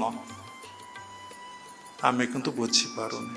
ଆଜି ଆମେ ଯାହା ହେଇଛି ଆମେ କହୁଛେ ମୋ ଭାଗ୍ୟରେ ଥିଲା ମୁଁ ଗୋଟେ ପ୍ରାଇମ ମିନିଷ୍ଟର ହେଇଛି, ମୋ ଭାଗ୍ୟରେ ଥିଲା ମୁଁ ଗୋଟେ ଇଞ୍ଜିନିୟର ହେଇଛି, ମୋ ଭାଗ୍ୟରେ ଥିଲା ମୁଁ ଗୋଟେ ସାଧୁ ହେଇଛି, ମୋ ଭାଗ୍ୟରେ ଥିଲା ମୁଁ ଗୋଟେ ମୂର୍ଖ ହେଇଛି। ଆରେ ଯଦି ପଜିଟିଭ ହେଇଛି ନେଗେଟିଭ କାହିଁ ହେଇନି? ମୋ ଭାଗ୍ୟରେ ଥିଲା ମୁଁ ଗୋଟେ ଚୋର ହେଇଛି, ମୋ ଭାଗ୍ୟରେ ଥିଲା ମୁଁ ଗୋଟେ ଭଲ ମନ୍ଦ ମିଶ୍ରିତ ଲୋକ ହେଇଛି। ଏସବୁ କୋଉଠୁ ସୃଷ୍ଟି ହେଇଛି? ନା ଏସବୁର ସୃଷ୍ଟି ହେଉଛି ଆପଣଙ୍କର କର୍ମରୁ। ଏ ସମସ୍ତ ସୃଷ୍ଟି ହେଉଛି କର୍ମରୁ। କୋଉ ଲେଖା ହେଇଛି? ନା ଭାଗବତରେ, ଭୂତାତ କର୍ମ ପାଦେ ସେବ, କର୍ମ ନାହିଁ ଅନ୍ୟ ଦେବ। କର୍ମ ଏହାର ମୂଳ ବୀଜ, ବୃକ୍ଷ ଉଙ୍କରି ଉଠେ ତେଜ। ଦେଖନ୍ତୁ ଯାହା ଭିତରେ ଯେଉଁ କଥା ବାହାରୁଛି, ଯେଉଁ କଥା ସୃଷ୍ଟି ହେଉଛି, ତା ତିନି ପ୍ରକାରର। ଗୋଟେ ସାତ୍ତ୍ୱିକ, ଗୋଟେ ରାଜସିକ, ଗୋଟେ ତାମସିକ। ଗୋଟେ ବ୍ରହ୍ମା, ଗୋଟେ ବିଷ୍ଣୁ, ଗୋଟେ ମହେଶ୍ୱର କାମ କରୁଛନ୍ତି। ଦେଖନ୍ତୁ ସବୁର ସୃଷ୍ଟି ହେଉଛି କିଏ? ନା ଆପଣଙ୍କର ମନ। ନା କି? କେବେ କଥା ଡିପଲି ଭାବିଛନ୍ତି? ଆଉ ସେ ସୃଷ୍ଟିଟା କେଉଁଠି ଆସୁଛି? ନା ଆପଣଙ୍କର ସଂସ୍କାରରୁ ଆସିଛି। ଆଜି ମୁଁ ଯାହା ହେଇଛି ଲକି ବା ଅନଲକି, ତାହା ହିଁ ମୋର କର୍ମର ଫଳ। ତେଣୁ ପ୍ରତ୍ୟେକଟି ମୁହୂର୍ତ୍ତରେ ମା ପଚାରିଲେ ମୋର ଭବିଷ୍ୟତ କ'ଣ? ପ୍ରତ୍ୟେକଟି ମୁହୂର୍ତ୍ତ ହିଁ ତୁମର ଭବିଷ୍ୟତ। ପ୍ରତ୍ୟେକଟି ମୁହୂର୍ତ୍ତ ହିଁ ତୁମର ଭବିଷ୍ୟତ। Each moment is your future. ପ୍ରତ୍ୟେକଟି ମୁହୂର୍ତ୍ତରେ ତୁମେ ଯେମିତି ମୁହୂର୍ତ୍ତଟାକୁ ଗଢ଼ିବ, ମୁହୂର୍ତ୍ତ କଥା କୁହାଯାଉଛି, ସମୟଟାକୁ ଗଢ଼ିବ, ତାର ଫଳ ରେଜଲ୍ଟ ଦିନେ ତୁମେ ପାଇବ। ଜପ କର ତା ଫଳ ପାଇବ, ଧ୍ୟାନ କର ତା ଫଳ ପାଇବ, ସେବା କର ତା ଫଳ ପାଇବ, ବସିକି ଘଣ୍ଟା ଘଣ୍ଟା ଶୁଅ ତା ଫଳ ପାଇବ, ଫୋନରେ ଘଣ୍ଟା ଘଣ୍ଟା ଏମିତି କର ତା ଫଳ ବି ତୁମେ ପାଇବ। ଆଜି ଶୋ ସୋୟୁ ରିପ୍।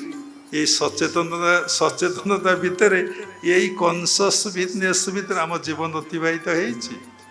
ଏ କଥା କହିଦିଅନ୍ତି ତତ୍ତ୍ୱଗୁରୁ। ବ୍ରହ୍ମାଣ୍ଡରେ ମନରେ ଏ କଥାକୁ କିଏ ଗ୍ରହଣ କରି ୱାର୍କଆଉଟ୍ କରେ ନା ୟୁଅର ମାଇଣ୍ଡ। ଥରେ ଡିପଲି ଭାବିଲେ ଏ କଥା କିଏ କହୁଛି? ସବୁ କଥା କହୁଛି ଆପଣଙ୍କର ମନ। ଦାନ କରିବି କହିଛି ମନ, ନା ନା ସେ ବାବାଙ୍କୁ ମୁଁ ଦେବି ନାହିଁ କହିଛି ମନ। ଦେଖିଲେ ଯାହାକୁ ଦେଲେ ତାକୁ ଦେଲେ, ଯିଏ ଦେଲା ସେଇ ଦେଲା। କଥା ପ୍ରସଙ୍ଗରେ ବାବା ଥରେ କହିଥିଲେ ସତ୍ସଙ୍ଗରେ, କିଏ କହିବ କିଏ ଶୁଣିବ? ଯିଏ କହିବ ସେଇ ଶୁଣିବ, ଯିଏ କହିବ ସେଇ ଶୁଣିବ। ଗୋଟିଏ ଭାବ, ସେଟା ଭାଗବତରେ ଅଛି, ତୁ ଯେବେ ଏକ ଭାବେ ଭାବୁ ଏ ଘୋର ସଂସାର ତରିବୁ। ଅର୍ଥ ତୁ ମୁଖ୍ୟ ହେଇଯିବୁ। ତୁ ଯଦି ସବୁରି ଭିତରେ ଜଣକୁ ଦେଖିବୁ ତୁ ମୁଖ୍ୟ ହେଇଯିବୁ। ତୁ ଆଗ ନିଜ ଭିତରେ ଦେଖ, ତୁ କାହାରି ଭିତରେ ଦେଖିବାକୁ ଚେଷ୍ଟା କର ନା। ତୋ ଭିତରେ ଦେଖା ସରିଲା ବେଳକୁ ତୁ ଯୋଉଠି ଆଖି ପକେଇଦେବୁ ସେ ଦେଖାଯିବେ। ତେଣୁ ସବୁରି ମୂଳରେ କିଏ ହେଲା? ତମ ଭିତରେ ସୃଷ୍ଟି କରୁଛି କିଏ? ସବୁ କିଛି ସୃଷ୍ଟି କରୁଛି ତମ ଭିତରେ। ବ୍ରହ୍ମା କିଏ ହେଲେ ନା ତୁମର ମନ। କେତେ ସୁନ୍ଦର କଥା। ତାପରେ ବିଷ୍ଣୁ ହେଲେ ପାଳନ କର୍ତ୍ତା, ପାଳନ କରୁଛନ୍ତି। ଦେଖନ୍ତୁ ଆପଣ, ମୁଁ ଏହି କଥା ସବୁ ଶୁଣିଲି, ମୁଁ ଦୀକ୍ଷା ଗ୍ରହଣ କରିବି। ଗୁରୁଙ୍କ ଠାରୁ ଦୀକ୍ଷା ଅର୍ଥ ନବଜନ୍ମ, ଦୀକ୍ଷା ଅର୍ଥ ସ୍ୱରୂପରେ ଅବସ୍ଥାପନ, ଦୀକ୍ଷା ଅର୍ଥ କ'ଣ ନା ଜ୍ଞାନ ଚକ୍ଷୁର ଉନ୍ମିଳନ। ଆମ ଭିତରେ ଅଜ୍ଞାନ ଚକ୍ଷୁ ଅଛି, ଆମ ଭିତରେ ଜ୍ଞାନ ଚକ୍ଷୁ ନାହିଁ। କେମିତି? ଜ୍ଞାନ ଅଜ୍ଞାନ ଚକ୍ଷୁ କ'ଣ ନା ଜ୍ଞାନ ଚକ୍ଷୁରେ ଏକ ଦେଖାଯାଏ, ସମସ୍ତେ ଆମେ ଏକ।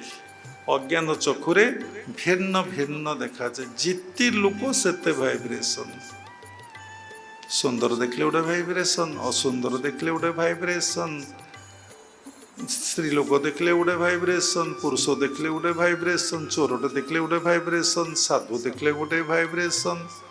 ଆମେ ବାବାଜୀ ମହାରାଜ ଗୁମ୍ଫାକୁ ଯାତ୍ରା କରୁଥିଲୁ। ସେ ଜଣେ ବିଦେଶୀ ମା ମୋତେ ପଚାରିଲେ, ସାଧନା ସମ୍ବନ୍ଧରେ ଗୋଟେ କଥା କୁହନ୍ତୁ। ମୁଁ କହିଲି, ମା ଆପଣ ଲାଇକ୍ ଡିସଲାଇକ୍ର ଉପରକୁ ପଳାନ୍ତୁ, ଆପଣଙ୍କର ସାଧନା ହେବ। ସବୁବେଳେ ମନୁଷ୍ୟ ଲାଇକ୍ ଡିସଲାଇକ୍ ରହୁଛି। ଆପଣ ଦେଖନ୍ତୁ ସବୁରି ଭିତରେ ଭଗବାନ। The soul is doing every work feel always. ଆତ୍ମା ହିଁ ସବୁ କାମ କରୁଛି, କରାଉଛି। ଆପଣ ଅନୁଭବ କରନ୍ତୁ। ଆପଣ ଲାଇକ୍ ଡିସଲାଇକ୍ ପଳେଇବ। ଆପଣ ଲାଇକ୍ ଡିସଲାଇକ୍ ଭିତରେ ମନକୁ କାହିଁକି ରଖିଛନ୍ତି? ସେ ବହୁତ ଖୁସି ହେଲେ। ସ୍ୱାମୀଜୀ ଆଉ ଟିକେ କୁହନ୍ତୁ ନା ସାଧନା ସମ୍ବନ୍ଧୀୟ ଜ୍ଞାନ। ଗୋଟିଏ ଜ୍ଞାନ ଲାଭ କରନ୍ତୁ, ସବୁ ଜିନିଷର ସମାଧାନ ହୋଇଯିବ ଏବଂ ଜୀବନରେ ଶାନ୍ତି, ଆନନ୍ଦ, ପ୍ରେମ। ଭୌତିକ ଜଗତରେ ପ୍ରତିଷ୍ଠା, ଆଧ୍ୟାତ୍ମିକ ଜଗତରେ ବି ପ୍ରତିଷ୍ଠା। ଗୋଟେ ଛୋଟିଆ କଥା କହିଲେ, ଆଧ୍ୟାତ୍ମିକ ଜଗତରେ ପ୍ରତିଷ୍ଠା ହେଲେ ଅଟୋମେଟିକ୍ ଭୌତିକ ଜଗତର ପ୍ରତିଷ୍ଠା ହୁଏ। ଭୌତିକ ଜଗତର ପ୍ରତିଷ୍ଠା ହେଲେ ଆଧ୍ୟାତ୍ମିକ ଜଗତରେ ଲୋକ ପ୍ରତିଷ୍ଠା ଲାଭ କରିପାରେ ନାହିଁ। ଆଉ ଭୌତିକ ଜଗତର ଜ୍ଞାନ ହିଁ ଜ୍ଞାନ ନୁହେଁ, ଆଧ୍ୟାତ୍ମିକ ଜଗତର ଜ୍ଞାନ ହିଁ ପ୍ରକୃତ ଜ୍ଞାନ। ପ୍ରକୃତ ସୌନ୍ଦର୍ଯ୍ୟ ହେଉଛି ଆଧ୍ୟାତ୍ମିକ ଜଗତର ଉନ୍ନତି। ପ୍ରକୃତ ତମର ଅମର ହେବ ଯଦି ତୁମେ ଆଧ୍ୟାତ୍ମିକ ଜଗତର ଉନ୍ନତି ଲାଭ କରିବ। ଯଦି ସବୁ କ୍ଷେତ୍ରରେ ସଫଳତା ଲାଭ କରିବାକୁ ଚାହୁଁଛ, ତୁମେ ଆଧ୍ୟାତ୍ମିକ ଜଗତର ଅଧିକାରୀ ହୁଅ। ଆଧ୍ୟାତ୍ମିକ ଜଗତର ସଫଳତା ଲାଭ କଲେ ତୁମେ ପ୍ରତ୍ୟେକ କ୍ଷେତ୍ରରେ ସଫଳତା ଲାଭ କରିବ। ଏକ୍ଜାମ୍ପଲ୍, ବଡ଼ ବଡ଼ ମହାପୁରୁଷ ମାନେ, ପରମହଂସ ଯୋଗାନନ୍ଦ, ଯୁକ୍ତେଶ୍ୱର, ଲାହିଡ଼ି ବାବା, କି ରାମକୃଷ୍ଣ ପରମହଂସ, କି ବିବେକାନନ୍ଦ, କି ପ୍ରଭୁପାଦ, ଯାହାଙ୍କୁ ଆପଣ ଦେଖନ୍ତୁ, ଯୀଶୁଖ୍ରୀଷ୍ଟ, ମହମ୍ମଦ, ନାନକ, ଶଙ୍କର, ଚୈତନ୍ୟ, କବୀର, ଏମାନେ ଆଧ୍ୟାତ୍ମିକ ଜଗତର ସଫଳତା ଲାଭ କରିଥିବାରୁ ବିଶ୍ୱରେ ପୂଜା ପାଉଛନ୍ତି। କେତେ ଜଣ ଜ୍ଞାନୀ, ସ୍କଲାର, ଟ୍ୟାଲେଣ୍ଟ ଆମେ ଯାହାକୁ କହୁଛେ ଭୌତିକ ଜଗତର, ସେ କେଉଁଠି ପୂଜା ପାଉଛନ୍ତି? କେତେ ବଡ଼ ରାଜନୈତିକ ନେତା, ତାଙ୍କୁ କିଏ ପୂଜା କରୁଛି? ଖାଲି ଗୋଟେ ସମ୍ମାନ ଦୃଷ୍ଟିରୁ ଗୋଟେ ଫୁଲମାଳ ଦେଇ, ତାଙ୍କ ଘରେ କିଏ ଫଟୋ ରଖି ଫୁଲ ଦେଇ ତାଙ୍କୁ ପୂଜା କରୁଛି? କେବେ କେହି କେଉଁଠି କରିଛି? କେହି କେଉଁଠି କରିନାହାନ୍ତି। ଦେଖୁନାହାନ୍ତି ଆପଣ ଘରେ ଗୁରୁଙ୍କ ଫଟୋ ରଖି ପୂଜା କରୁଥିବେ କି ଭଗବାନଙ୍କ ଫଟୋ ରଖି ପୂଜା କରୁଛନ୍ତି। କେବେ ବାପ ମା ପିତା ମାତା କର୍ଣ୍ଣଗୁରୁ ଶିକ୍ଷାଗୁରୁଙ୍କର ଫଟୋ ରଖି ପୂଜା ହେଇଛି? କାହିଁକି? କାହିଁକି ସେମାନଙ୍କ ପ୍ରତି ଭକ୍ତି ଆସୁନାହିଁ? କାହିଁକି ସେମାନଙ୍କ ପ୍ରତି ଶ୍ରଦ୍ଧା ଆସୁନାହିଁ? କାହିଁକି ସେମାନଙ୍କ ପ୍ରତି ବିଶ୍ୱାସ ଆସୁନାହିଁ? କାରଣ ଶ୍ରଦ୍ଧାର କଥା କହିନାହାନ୍ତି, ବିଶ୍ୱାସର କଥା କହିନାହାନ୍ତି, ପ୍ରକୃତ ଜ୍ଞାନର କଥା କହିନାହାନ୍ତି, ପ୍ରକୃତ ଭକ୍ତିର କଥା ଆମକୁ କହିନାହାନ୍ତି। ଯାହା କହିଛନ୍ତି ସବୁ ଦୁଃଖ ଯନ୍ତ୍ରଣା କଷ୍ଟର କଥା ଆମକୁ କହିଛନ୍ତି। ତେଣୁ ବିଷ୍ଣୁ କିଏ ନା ଆମ ଭିତରେ କେମିତି ସାଧନା କରିବା, କେମିତି ଧ୍ୟାନ କରିବା, କେମିତି ଜୀବନ ଅତିବାହିତ କରିବା, କେମିତି ଆମେ ଜୀବନକୁ ସରସ ସୁନ୍ଦର ଆନନ୍ଦ ପ୍ରେମମୟ କରିବା, ସେଇ କଥା ଆମ ଭିତରୁ ଯେଉଁଠି ଆସୁଛି, ଆମ ଭିତରୁ ହିଁ ଆସେ, ସେଇ ମନ ହିଁ ଆମ ଭିତରେ ବିଷ୍ଣୁ। ଏଇ କଥାକୁ ମନ ସଜାଡ଼େ ନା ଧଳା ଡ୍ରେସ୍ ପିନ୍ଧି ଆଶ୍ରମକୁ ଯିବି? କିଏ କହିଲା? ମନ କହିଛି ନା। ମାଛ ମାଂସ ଖାଇବି ନାହିଁ, କିଏ କହିଲା? ଡ୍ରାମା ନାଚ ହେଉଛି ଦେଖିବାକୁ ଯିବି ନାହିଁ। ତାମସିକ ଖାଦ୍ୟ ମଦ ମାଂସ ମୁଁ ଖାଇବି ନାହିଁ। ମୁଁ ସନ୍ଧ୍ୟା ହେଲେ ବସିକି ଧ୍ୟାନ କରିବି, ବ୍ରହ୍ମ ମୁହୂର୍ତ୍ତରୁ ଶଯ୍ୟା ତ୍ୟାଗ କରି ଧ୍ୟାନ କରିବି, ସବୁ ସମୟରେ ଆତ୍ମବୋଧରେ ରହିବି, ସବୁରି ଭିତରେ ଆତ୍ମାକୁ ଦର୍ଶନ କରିବି। କିଏ କହିଛି? କିଏ କହୁଛି? ଆପଣଙ୍କର ମନ ହିଁ କହୁଛି। କେଉଁ ମନ କହୁଛି ନା ପଜିଟିଭ୍ ମାଇଣ୍ଡଟା କହୁଛି, ନେଗେଟିଭ୍ ମାଇଣ୍ଡଟା କହିବ ନାହିଁ। ଏକଥା କିଏ ନା ବିଷ୍ଣୁ। ଆପଣ ମନ ହିଁ ବିଷ୍ଣୁ, ମନ ହିଁ ବ୍ରହ୍ମା। ତେଣୁ ବିଷ୍ଣୁ ଏକଥା କହିବାରୁ ଆପଣ ବସି ସେ ନୀତି ନିୟମରେ କେମିତି ଆସନରେ ବସିବି, କେଉଁ ଦିଗକୁ ମୁହଁ କରି ବସିବି, କେମିତି ଜପ ଧ୍ୟାନ କରିବି, ସଗୁଣ ଜପ କରିବି କି ନିର୍ଗୁଣ ଜପ କରିବି, ସାକାର ପୂଜା କରିବି କି ନିରାକାର ପୂଜା କରିବି, ମୂର୍ତ୍ତି ଧ୍ୟାନ କରିବି କି ଶୂନ୍ୟକୁ ଧ୍ୟାନ କରିବି, ଏସବୁ କଥା କିଏ କହୁଛି?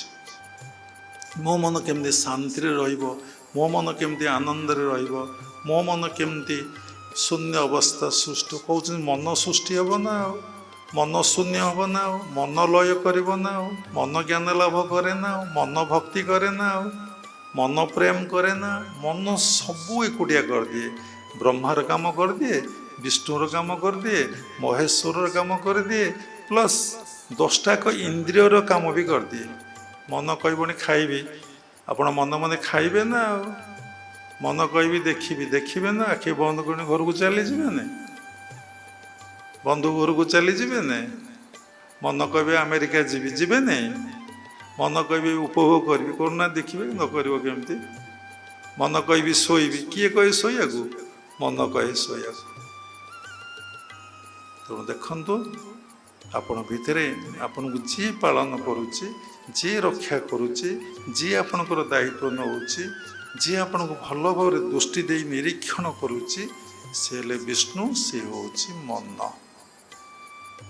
ବୁଝିପାରୁଛନ୍ତି? ଏସବୁ ହେଉଛି ମନ। ତାପରେ କେମିତି ଆପଣ ଭିତରେ ମନ ହେବେ ଶିବ, ବ୍ରହ୍ମା ବିଷ୍ଣୁ ମହେଶ୍ୱର ହେବେ। ମହେଶ୍ୱର କ'ଣ କରନ୍ତି ନା ଧ୍ୱଂସ କରନ୍ତି, ସୃଷ୍ଟି ସ୍ଥିତି ପ୍ରଳୟ କରନ୍ତି। ଦେଖନ୍ତୁ ଆପଣ ଭିତରେ କେତେ ନକାରାତ୍ମକ ଚିନ୍ତା, ସକାରାତ୍ମକ ଚିନ୍ତାରେ ଆପଣ ମନ ପରିପୂର୍ଣ୍ଣ, ପଜିଟିଭ୍ ନେଗେଟିଭ୍ ଭିତରେ ଅଛି।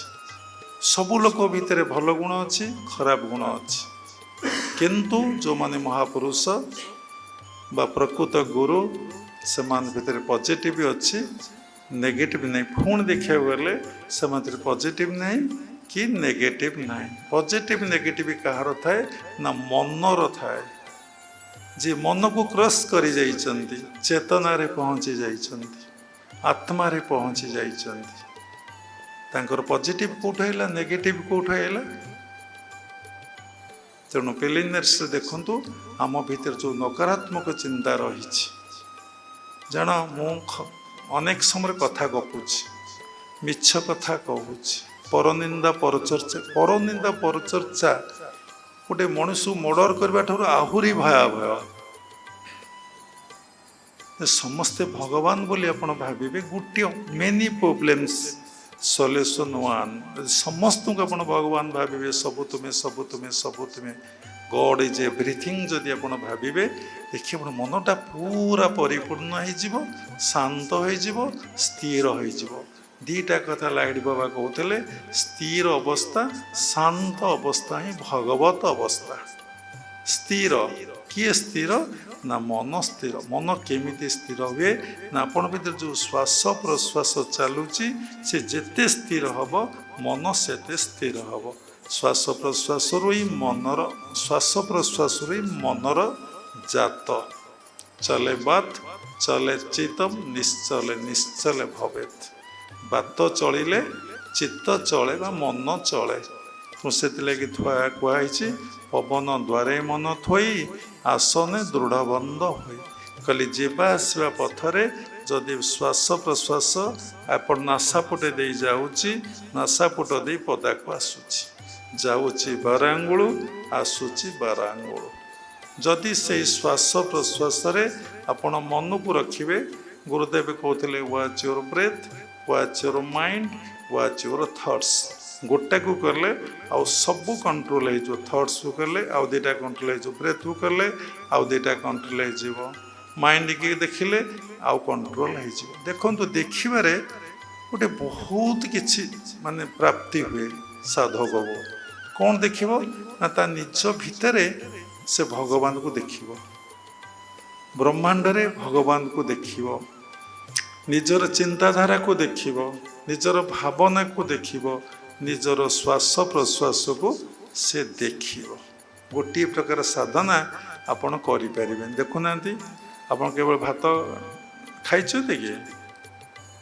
किए सबू मिसे खेचुड़ी करी खाऊची कि अरे 5 प्रकार आइटम होउची 5 प्रकार मसला देवाक पड़ुची 5 थर तेल पकेक पड़ुची जहाँ शरीर पर संपूर्ण अनिष्ट पुणी जुहा को क्रॉस तंटी डेई पड़े से स्टोमाक भितर सबू गोटे ये खाऊच किए 2 जन खाऊचंती किए स्थूल रे मन जुहा भेरी डेंजर मन से कहिबारु जुहा लालायित है हो कर आइटम जदि से भाव ज्ञान आसीज ये सबू खाद्य को मिसई गोटे कर समर्पण करी कहीं न खाइबी पेट को जाई कौन हम गोटे हम कि न हम टेस्ट नब जुहा और मन देखुना सबू पाप कर्म करे आखि जुहा मन कान शब्द सहित किभली प्रभाव रही यही शब्द आपन भल लगुथिबारु आपण को करछन थरे सुनले आ थरे सुनिया को आछन जदि शब्दटा आपण भल न लागिबो मन को टच न करिवो ये मन आ थरे आसिया को केबे चॉइस करिवोने स्टेटमेंट दे दबो नेगेटिव कथा कहि दबो किते डेंजर माइंड मन सहित शब्द सहित आम जो शब्दटा बाहर से शब्दटा सब जे तरंग आकार दुनिया रे रही जाइए पृथ्वी पृष्ठ रे धरा पृष्ठ रही जाऊँगी आमर से कथा जना ना सबुटा तरंगमय ये दुनियाटा पूरा तरंगमय आपन जो भाया तरंग छाड़ुंट ऊर्जा कहते जो भाया एनर्जी आप छाड़ुंट से भाया एनर्जी आपन को फेरी आसू आपन आज दुख भोगुंच माने ता मूलर कारण आपन दुखटा को छाड़ी आपण आज सुख भोगुंच माने आपण सुखटा को छाड़ी आनंदटा को छाड़ी आज आप धन को छाड़ी माने धन आपन को फेरी जहाँ छाड़े पॉजिटिव छाड़े पॉजिटिव आसो नेगेटिव छाड़े नेगेटिव आसो बहु लोग कहते आज्ञा आमको कहीं भल पाऊना अरे तुम्हें क्या भल पाइच तो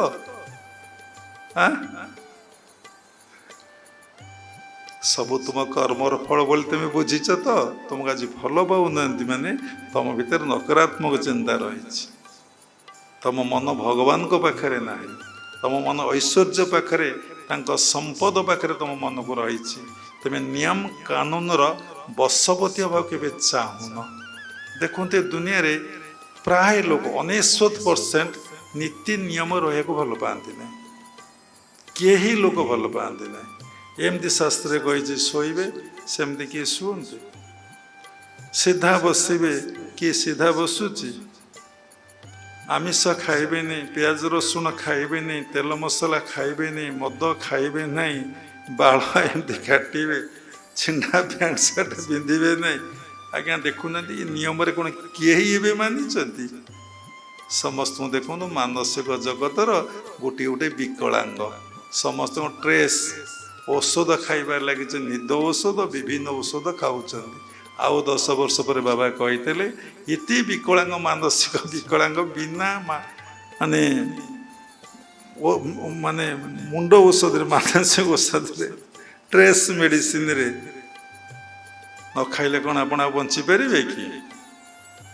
ସବୁରି ମୂଳର ଦୁଃଖ କାରଣ ହେଉଛି ଆପଣ ମନ। ଆମ ଭିତରେ କେମିତି ମହେଶ୍ୱର ହେଇଛି? ମନ ଯେଉଁ ନକାରାତ୍ମକ ଚିନ୍ତା କରୁଛି, ଯେଉଁ ଆମ ଭିତରେ କାମ, କ୍ରୋଧ, ଲୋଭ, ମୋହ, ମଦ, ମାଶ୍ଚର୍ଯ୍ୟ ଭାବ ରହିଛି, ତାକୁ ନାଶ କରିବ କିଏ?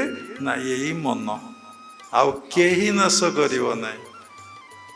ତେଣୁ ମନ କ'ଣ ହେଲା? ମହେଶ୍ୱର ହେଲା। ତେଣୁ ମନ ଏଠି ବ୍ରହ୍ମା ହେଲା, ମନ ବିଷ୍ଣୁ ହେଲା, ମନ ମହେଶ୍ୱର ହେଲା। ଯେତେବେଳେ ଏତିକି କାମ ଆପଣ କରିଦେଲେ ଆପଣ ପରମ ବ୍ରହ୍ମ ହେଇଗଲେ। ଯେତେବେଳେ ଆପଣ ଭିତରେ ଭଲ ଗୁଣ ସୃଷ୍ଟି ହେଲା, ଆପଣ ତାକୁ ପାଳନ କଲେ, ଆପଣ ସମସ୍ତ ନକାରାତ୍ମକ ଗୁଣକୁ ଧ୍ୱଂସ କରିଦେଲେ, ଆପଣ କ'ଣ ହେଇଗଲେ? ପରମ ବ୍ରହ୍ମ ସଦୃଶ ଗୁରୁ ସାକ୍ଷାତ ପରମ ବ୍ରହ୍ମ। ମନ ତମର ସାକ୍ଷାତ କ'ଣ ହେଇଗଲା? ନା ପରମ ବ୍ରହ୍ମ ହେଇଗଲା। ଯେତେବେଳେ ମନ ଶୁଦ୍ଧି ପବିତ୍ର ହେଇଯାଏ, ନିର୍ମଳ ହେଇଯାଏ, ବ୍ୟକ୍ତି ସେତେବେଳେ ନିଜକୁ ଆତ୍ମା ବୋଲି ଅନୁଭବ କରେ। ଚିନ୍ତା କରି ଦେଖନ୍ତୁ, ଆତ୍ମା ବୋଇଲେ ଶୂନ୍ୟ ଅବସ୍ଥା ସୃଷ୍ଟି ହୁଏ। ଆତ୍ମା ବୋଇଲେ ସମସ୍ତଙ୍କ ପ୍ରତି ଆପଣ ସମଭାବାପନ୍ନ ହୋଇପଡ଼ନ୍ତି। ସମଭାବାପନ୍ନ ହୋଇପଡ଼ନ୍ତି କ'ଣ? ନା ସବୁରି ଭିତରେ ମୋ ଭଗବାନ, ଯିଏ ମୋ ଭିତରେ ସେ ସବୁରି ଭିତରେ। ୟୁ ଆର୍ ଇନ୍ ମି, ଆଇ ଏମ୍ ଇନ୍ ୟୁ। ଯେ ମାଂ ପଶ୍ୟତି ସର୍ବତ୍ର ସର୍ବଂ ମୟି ଚ ପଶ୍ୟତି। ଦେଖନ୍ତୁ ସବୁରି ମୂଳରେ ଆପଣଙ୍କର ମନ। ଆଉ ଟିକେ ସ୍ଥୂଳକୁ ଆସିଲେ ଆପଣ ଦେଖିବେ ସବୁରି ମୂଳରେ ହିଁ ଆପଣଙ୍କର କର୍ମ। ସବୁରି ମୂଳରେ ଆପଣଙ୍କର ହିଁ କର୍ମ। ଆପଣ ଯେମିତି କରିଛନ୍ତି ସେମିତି ପାଉଛନ୍ତି, ଯେମିତି ଆପଣ କରିବେ ଆପଣ ସେମିତି ପାଇବେ। ଆପଣ ଭାବୁଛନ୍ତି ମୁଁ ସବୁ ଜାଣିଛି, ମୋର ସବୁ ଜ୍ଞାନ ଅଛି। ଦେଖନ୍ତୁ ଆପଣ କିଛି ଜାଣିନାହାନ୍ତି। ଯଦି ଜାଣିଛନ୍ତି ଭୁଲ ଆସିଲା କେଉଁଠୁ? ଯଦି ଆପଣ ଜାଣିଛନ୍ତି ଦୁଃଖ କାହିଁ ଭୋଗିଲେ? ଯଦି ଜାଣିଛନ୍ତି ଆପଣଙ୍କର ଅଭାବ କାହିଁ ରହିଲା? ଯଦି ଜାଣିଛନ୍ତି ଆପଣଙ୍କର ପ୍ରତିଷ୍ଠା କାହିଁ ହେଇନି ଆଧ୍ୟାତ୍ମିକ ଜଗତରେ? ଆପଣ ଜାଣିନାହାନ୍ତି। ଆପଣ ଭାବୁଛନ୍ତି ମୁଁ ଜାଣିଛି, ଜମା ଜାଣିନାହାନ୍ତି। କୁହନ୍ତୁ, ବସିକି କହିପାରିବେ? ଆପଣଙ୍କ ବ୍ରେନ୍ ଉପରେ, ମାଇଣ୍ଡ ଉପରେ, ବ୍ରେଥ୍ ଉପରେ, ସୋଲ୍ ଉପରେ, ବଡି ଉପରେ କହିପାରିବେ? ଫର୍ମେସନ୍ ଅଫ୍ ଦି ବଡି କହିପାରିବେ? ଆପଣ ମନକୁ ନିୟନ୍ତ୍ରଣ ଆୟତ୍ତ କରିପାରିବେ? ଆପଣ ମନକୁ ସୁସ୍ଥ ରଖିପାରିବେ? ଆପଣ ନୀତି ନିୟମ ଜୀବନଯାପନ ଅତିବାହିତ କରିପାରିବେ? କିଛି ନୀତି ନିୟମ ଜୀବନଯାପନ ଆମେ କେହି କିଛି ପାଳନ କରୁନାହିଁ। ଆମର ଗୋଟେ କୋର୍ସ ଅଛି, ସେ କୋର୍ସ ହେଉଛି କ'ଣ? ନା ମନମୁଖୀ ଗୋଟେ କୋର୍ସ। ଆମ ଭିତରକୁ ଯାହା ଆସିଲା, ଏ ଶାସ୍ତ୍ରରେ ଥାଉ ବା ଗୁରୁଙ୍କ ପାଖରେ ଥାଉ ବା ଯେଉଁଠି ନଥାଉ, ଆମେ ତ ଗୋଟିଏ କୋର୍ସ। ଆଉ ଚାଲିଲା ଜୀବନଟା ଗଢ଼ି ଚାଲିଲା, ଚାଲିଲା, ବାଳ ପାଚିଛି ତାକୁ କଳା କରିବା। ତମକୁ କିଏ କହିଛି? କିଏ କହିଛି? ତାର ରେଜଲ୍ଟ କେବେ ଚିନ୍ତା କରି ଦେଖିଛ କ'ଣ ତମ ଉପରେ ପ୍ରଭାବ ପକାଉଛି? ସବୁରି ମୂଳ ଦେଖିବେ ଦେହବୋଧ, ସବୁରି ଭିତରେ ଦେଖିବେ ଦେହବୋଧ। ଆତ୍ମବୋଧ ଅବସ୍ଥା ନାହିଁ। ଯାହାର ସୋଲ୍ କନସିୟସନେସ୍ ଅବସ୍ଥା ଆସିଲା ତାର କ'ଣ ହେବ? ନା ଦେହବୋଧ ରହିବ। Soul consciousness reduce body consciousness knowledge. କେମିତି ଦେହବୋଧ ଜ୍ଞାନରୁ ଆମେ ଅତୀତ ହେବା? ଆମ ସ୍ପାଇନ୍ ଯାଏଁ ଆମ ଦେହ, ଯେଉଁଠି ସ୍ପାଇନ୍ ଏଣ୍ଡ ଆମର ଦେହ ନାହିଁ। ତାପରେ ଆଜ୍ଞାଚକ୍ର, ଆଜ୍ଞାଚକ୍ର ଉପରେ ସହସ୍ରା। ଯଦି ପ୍ରିଲିମିନାରୀ ଷ୍ଟେଜରେ ଆମେ ଆଜ୍ଞାଚକ୍ରକୁ ବାରମ୍ବାର ଆମ ମନଟାକୁ ରଖିବା, ସେଇଠି ଆମ ଚିନ୍ତନକୁ ରଖିବା, ସେଇ ଜାଗାକୁ ଆମେ ସବୁବେଳେ ଯିବା, ଦେଖିବେ ଆପଣ ଭିତରେ ଆତ୍ମବୋଧ ଅବସ୍ଥା ଆସିବ। ଦେଖନ୍ତୁ, ଆପଣ ଘରେ ଚୋର ପଶିଛନ୍ତି, ଆପଣ ଦେଖୁଛନ୍ତି ଚୋରକୁ। ଯଦି ଚୋରକୁ ଦେଖିବେ, ଚୋର ଜାଣିଲା ସେ ମୋତେ ଦେଖିଲା, ସେ କେବେ ଆଉ ରହିବ? ସେ ଦୌଡ଼ି ପଳେଇଯିବ, ନାଇଁ କି? ଯଦି ଆପଣଙ୍କର ଥଟ୍ସକୁ ଆପଣ ଜାଣିବେ ମୋ ଭିତରେ କେତେ ପଜିଟିଭ କେତେ ନେଗେଟିଭ, ଏଇଟା ବୁଦ୍ଧଦେବ 3ଟା ଟେକ୍ନିକ୍ କହିଥିଲେ। ପ୍ରଥମେ କହିଥିଲେ ଶ୍ୱାସ ପ୍ରଶ୍ୱାସକୁ ଦେଖ। ସେକେଣ୍ଡ ଟେକ୍ନିକ୍ କହିଥିଲେ ତୁମେ ତୁମ ଚିନ୍ତାକୁ ଦେଖ। ଥାର୍ଡ କହିଥିଲେ ତଳିପା ଠାରୁ ମୁଣ୍ଡ ଯାଏ, ମୁଣ୍ଡ ଠାରୁ ତଳିପା ଯାଏ ତୁମେ ସ୍ପନ୍ଦନକୁ ଦେଖ। ବହୁତ ଲୋକ ମନରେ ନକାରାତ୍ମକ ଚିନ୍ତା ଆସିଲେ, ନେଗେଟିଭ ଥଟ୍ସ ଆସିଲେ ତା ସହିତ ଲଢ଼େଇ କରନ୍ତି। ଏ ଚିନ୍ତା ନ ଆସୁ, ଏ ଚିନ୍ତା ପାଇଁ ବ୍ୟସ୍ତ ହୁଅନ୍ତି, ଏ ଚିନ୍ତା ପାଇଁ ବିବ୍ରତ ହୁଅନ୍ତି, ଏ ଚିନ୍ତା ପାଇଁ କେତେ ଲୋକଙ୍କୁ ଜାତକ ଦେଖାନ୍ତି, କେତେ ଲୋକଙ୍କ ପାଖକୁ ଯାଆନ୍ତି, ଡେଉଁରିଆ କବଚ ଆଉ ଯନ୍ତ୍ର ଯନ୍ତ୍ରିକା ପିନ୍ଧନ୍ତି, କିନ୍ତୁ ତା ଦ୍ୱାରା କୌଣସି ରେଜଲ୍ଟ ମିଳେ ନାହିଁ। ଯଦି ମିଳିଥାଏ ଟେମ୍ପୋରାରୀ, ସେ ଭାବେ ମୁଁ ଏଇଟା ପିନ୍ଧିଲି ମୋର ହେବ ନାହିଁ। ଯଦି କନସିୟସନେସ୍ ରହିଲା ତା ଭିତରେ କିଛିଟା ରିଲାକ୍ସ ମିଳିଲା। ଯଦି ଏଇ କନସିୟସନେସ୍ ଭିତରେ ନ ରହିଲା, ଯେତେ ଯାହା ୟୁଜ୍ କଲେ ତା ରେଜଲ୍ଟ ମିଳିବନି। ଯଦି ସେ ତା ଚିନ୍ତାଧାରାକୁ ଦେଖିବ, ଲଢ଼େଇ କରିବନି। ତାହେଲେ କଡ଼ାର ଆଶ୍ରମରେ ଜଣେ ଶିଷ୍ୟ ବସିକି ଧ୍ୟାନ କରୁଥିଲେ, ତାଙ୍କ ନାଁ ହେଉଛନ୍ତି ରାଘବାନନ୍ଦ ବାବା। ସେ ଦେହ ତ୍ୟାଗ କଲେଣି। ଗୁରୁଦେବ ସେଇ ବାଟେ ଯାଉଥିଲେ, କହିଲେ ରାଘବାନନ୍ଦ, ତୁମେ କାହିଁ ଚିନ୍ତା ସହିତ ଲଢ଼େଇ କରୁଛ? ତୁମେ ଚିନ୍ତା ବିଷୟରେ କାହିଁ ଏତେ ଭାବୁଛ? ତୁମେ ସାଧନା କରିଯାଅ, ସେ ଚିନ୍ତା ପଳେଇଯିବ। ତୁମେ ଚିନ୍ତାକୁ ଜାଣ, ଚିନ୍ତା ପଳେଇଯିବ। ଚିନ୍ତାକୁ ସମର୍ପଣ କରିଦିଅ, ଚିନ୍ତା ପଳେଇଯିବ। 3ଟି କଥା ବାବା ଏଠି କହିଲେ। ଚିନ୍ତାକୁ ଜାଣ, ଚିନ୍ତା ପଳେଇବ। ସାଧନା କର, ଚିନ୍ତା ପଳେଇବ। ସମର୍ପଣ କରିଦିଅ, ଚିନ୍ତା ପଳେଇବ। 3ଟା କଥା ଲେଖନ୍ତୁ, କେତେ ବଡ଼ ଇମ୍ପୋର୍ଟାଣ୍ଟ କଥା। ଚିନ୍ତା ଯିବାର ମାର୍ଗ ହେଉଛି ନିଜକୁ ସମର୍ପଣ କରିଦିଅ, ସାଧନା କର, ଆଉ ଚିନ୍ତାକୁ ଜାଣ। ମୋ ଭିତରେ କି ଚିନ୍ତା ଆସୁଛି ଦେଖ, ଜାଣ।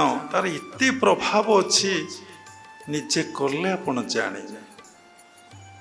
ଯଦି ପବନ ପାଖରେ ମନକୁ ରଖିଲେ, ପବନ ଦ୍ୱାରେ ମନ ଥୋଇ, ଆସନେ ଦୃଢ଼ବନ୍ଧ ହୋଇ, ବାଇ ମନ ହୋ ବସି ହଂସକୁ ଖେଳା, ହଂସ ଉଡ଼ିଗଲେ ବୁଡ଼ିବ ଭେଳା। ହଂସ ଅର୍ଥ ନାକରେ ପ୍ରବାହିତ ପବନକୁ ହଂସ କୁହାଯାଏ ଯୋଗୀ ଭାଷାରେ। ଯୋଗୀ ମାନେ ବିଭିନ୍ନ ପ୍ରକାର ଭାଷା କହନ୍ତି। ଶ୍ୱାସ ପ୍ରଶ୍ୱାସକୁ ଗାଈ କହନ୍ତି, ଶ୍ୱାସ ପ୍ରଶ୍ୱାସକୁ ଭାଇ ବୋଉ କୁହନ୍ତି, ଶ୍ୱାସ ପ୍ରଶ୍ୱାସକୁ ନୂଆ ବୋଉ କୁହନ୍ତି, ଶ୍ୱାସ ପ୍ରଶ୍ୱାସକୁ ଓଲଟ ପାରା କହନ୍ତି। ବିଭିନ୍ନ ଜାଗାରେ ବୋହୁ ଚାଲି ନ ଜାଣିଲୁ ବାଟ, ଯୋଉଦିନ ବୋଉ ସଳକେ ଚାଲିବ ଘରେ ପଡ଼ିଯିବ ଡକା।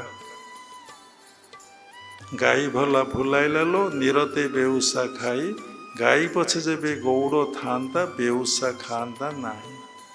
କେତେ ସୁନ୍ଦର ଓଲଟ ବୃକ୍ଷେ ଖେଳୁଛି ଲୁଟୁଣି ପାରା, ଅଠା କାଟି ପଞ୍ଜରୀରେ ନ ପଡ଼େ ଧରା। ଏଇଟା ଗୁରୁଦେବଙ୍କର ପ୍ରିୟ ଭଜନ। ହେ ରାଘବାନନ୍ଦ, ତୁମେ ସାଧନା କର, ତୁମେ ଚିନ୍ତା ସହିତ କାହିଁକି ଲଢ଼େଇ କରୁଛ? ଦେଖନ୍ତୁ, ଆପଣ ଚିନ୍ତା ବିଷୟରେ ଯେତେ ଲଢ଼େଇ କରିବେ, ଚିନ୍ତା ବିଷୟରେ ଆପଣ ଯେତେ ଭାବିବେ, ସେ ଚିନ୍ତା ଆପଣଙ୍କୁ ଗୋଡ଼େଇକି ଖାଇଦେବ। କେତେ ସୁନ୍ଦର କଥା। ଏ କଥା କିଏ କହିବେ? ତତ୍ତ୍ୱଗୁରୁ ହିଁ କହିବେ, ପ୍ରକୃତ ଗୁରୁ ହିଁ କହିବେ। ଆପଣ ବସି ସାଧନା କରନ୍ତୁ, ଜମା ବ୍ୟସ୍ତ ହୁଅନ୍ତୁନି। କେତେ କ'ଣ ଆସୁଛି ଆସୁ ନେଗେଟିଭ ଥଟ୍ସ। ବହୁ ଲୋକ ସାଧନା କଲେ ବହୁତ ପ୍ରକାର ଚିନ୍ତା ଆସେ। କାହିଁକି? ଛୋଟିଆ କଥାଟେ। ଯେତେବେଳେ ଆପଣ ଏନଗେଜମେଣ୍ଟ ଅଛନ୍ତି, ମନ ଆପଣଙ୍କର ଏନଗେଜମେଣ୍ଟ ରହିଗଲା, ଏତେ କୌଣସି ପଜିଟିଭ ନେଗେଟିଭ ଥଟ୍ସ ଆସେ ନାହିଁ। ଯେତେବେଳେ ସମସ୍ତରୁ ନିବୃତ୍ତ କରି ଆପଣ ସାଧନା ଆରମ୍ଭ କରିଦେଲେ, ଦେଖିବେ ସେ ପାୱାରଫୁଲ୍ ହେଇଗଲା। ତମର କ'ଣ ନା ସବକନସିୟସନେସ୍ ମାଇଣ୍ଡରେ, ଅବଚେତନ ମନରେ, ମିଡ୍ ବ୍ରେନରେ ଯାହା ସଞ୍ଚିତ ଅଛି ତାହା କ'ଣ ହୁଏ ନା ବାହାରିବ। ତୁମେ ପାଗଳ ବାହାରେ, ମୁଁ ତ ଦୀକ୍ଷା ନେଲା ପୂର୍ବରୁ କିଛି ନଥିଲା, ଦୀକ୍ଷା ନେଲା ପରେ ଏସବୁ ଅବସ୍ଥା କାହିଁକି ସୃଷ୍ଟି ହେଲା? ସେଥିପାଇଁ ବାରମ୍ବାର ଗୁରୁଙ୍କର ସାନ୍ନିଧ୍ୟ ଲାଭ କରନ୍ତୁ, ଗୁରୁଙ୍କ ନିକଟସ୍ଥ ଯାଆନ୍ତୁ, ଅତି ହୃଦୟ ଖୋଲି ଗୁରୁଙ୍କ ନିକଟରେ ସବୁ କଥା ପ୍ରକାଶ କରନ୍ତୁ। ଯେତେ ସରଳ ହେବେ, ଯେତେ ସରଳ, ଭିତର ବାହାର ଯାର ଗୋଟିଏ, ସିଏ ହିଁ ସରଳ। ସବୁ ହିଁ ମନର। ଯେତେ ସରଳ ହେବେ, ଯେତେ ସମର୍ପିତ ହେବେ, ଆପଣ ସେତେ ଗୁରୁ କୃପା, ଗୁରୁ ଶକ୍ତି ଆପଣ ଭିତରେ କ୍ରିୟା କରିବ। ଆପଣ ଭାବୁଛନ୍ତି ଗୁରୁଙ୍କୁ ଇଗ୍ନୋର କରି ଆପଣ ସାଧନା କରିବେ, ଗୁରୁଙ୍କ କଥା ନ ମାନି ଆପଣ ସାଧନା କରିବେ, ଗୁରୁ ଯେମିତି ବତେଇଛନ୍ତି ସେମିତି ସାଧନା କରି ମନ ପୋଲି ଆପଣ ସାଧନା କରିବେ, ଦେଖିବେ ଆପଣଙ୍କ ସାଧନାରେ ସକ୍ସେସ୍ କେବେ ହେଇପାରିବେ ନାହିଁ। ସେଥିଲାଗି କୁହାଯାଇଛି ଧ୍ୟାନ ମୂଳଂ ଗୁରୁର ମୂର୍ତ୍ତି, ପୂଜା ମୂଳଂ ଗୁରୁର ପଦ, ମନ୍ତ୍ର ମୂଳଂ ଗୁରୁର ବାକ୍ୟ, ମୋକ୍ଷ ମୂଳଂ ଗୁରୁର କୃପା। ବୁଝେଇଲେ ସମୟ ଯିବ, ଆଉ ଥରେ କେତେବେଳେ କହିବା।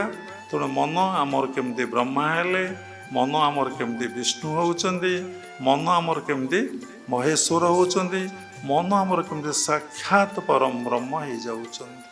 ମନ ଭିତରେ ଯେତେବେଳେ କୌଣସି ନକାରାତ୍ମକ ଚିନ୍ତା ନ ରହିଲା, ସେତେବେଳେ ମନ ଶୁଦ୍ଧ ପବିତ୍ର ହେଇଗଲା। ସେଇ ମନ ନିଜକୁ ଆତ୍ମା ବୋଲି ବୋଲେଇବ। ସେଇ ମନ ଆତ୍ମା ହେଲା ପରେ ଯେତେ ପରମାତ୍ମା ଧ୍ୟାନ କରି ପରମାତ୍ମା ସହିତ ମର୍ଜ କରିଯିବ, ଲୟ ହେଇଯିବ, ସେତେବେଳେ ସେ ପରମ ବ୍ରହ୍ମ ପରମାତ୍ମା ହେଇଗଲା। ସବୁକିଛି ଡିପେଣ୍ଡ କରୁଛି ଆପଣଙ୍କର ମନ ଉପରେ, ଏବଂ ସବୁକିଛି ଡିପେଣ୍ଡ କରୁଛି ଆଉ ସ୍ଥୂଳ ଭାଷାକୁ ଆସିଲେ ଆପଣଙ୍କର କର୍ମ ଉପରେ। କର୍ମ ଯୋଗୁରୁ ଆପଣ ସବୁକିଛି ସୃଷ୍ଟି ହେଇଛି। ଆଜି ଆପଣ ଯାହା ହେଇଛନ୍ତି କର୍ମ ଯୋଗୁରୁ, ଆଜି ଆପଣ ଯାହା କରୁଛନ୍ତି ତା ଦିନେ ଆପଣ ଭାଗ୍ୟ ଆକାରରେ ଆପଣ ଆଗରେ ଛିଡ଼ା ହେବ, ଭାଗ୍ୟ ଆକାରରେ ଆପଣ ଆଗରେ ଛିଡ଼ା ହେବ। ତେଣୁ ପ୍ରତ୍ୟେକଟି ସମୟରେ ବି ଆୱାରନେସ୍ ଅଲୱେଜ୍। କ'ଣ କରିବେ? ବିନା କର୍ମକୁ ଛାଡ଼ି ଆପଣ ବଞ୍ଚିପାରିବେ ନାହିଁ। କର୍ମଟାକୁ ଦେହବୋଧରେ ନ କରି ସବୁବେଳେ ଆପଣ ଆତ୍ମବୋଧରେ କରନ୍ତୁ, ଭଗବତ ବୋଧରେ କରନ୍ତୁ। ଏ ଜୀବନଟାକୁ ସେବାମୟ କରିଦିଅନ୍ତୁ, ଆଉ ସବୁବେଳେ ପରମାତ୍ମା ପରମ ବ୍ରହ୍ମ ପାଖରେ ପ୍ରେୟାର କରନ୍ତୁ। ହେ ଭଗବାନ, ହେ ଗୁରୁଦେବ, ମୋତେ ସବୁବେଳେ ଆଶୀର୍ବାଦ କୃପା କରନ୍ତୁ। ଆପଣଙ୍କ ଚରଣାର ବିନ୍ଦରେ ମୋର ଅଚଳା ଭକ୍ତିଭାବ ହିଁ ଜାଗ୍ରତ ହଉ।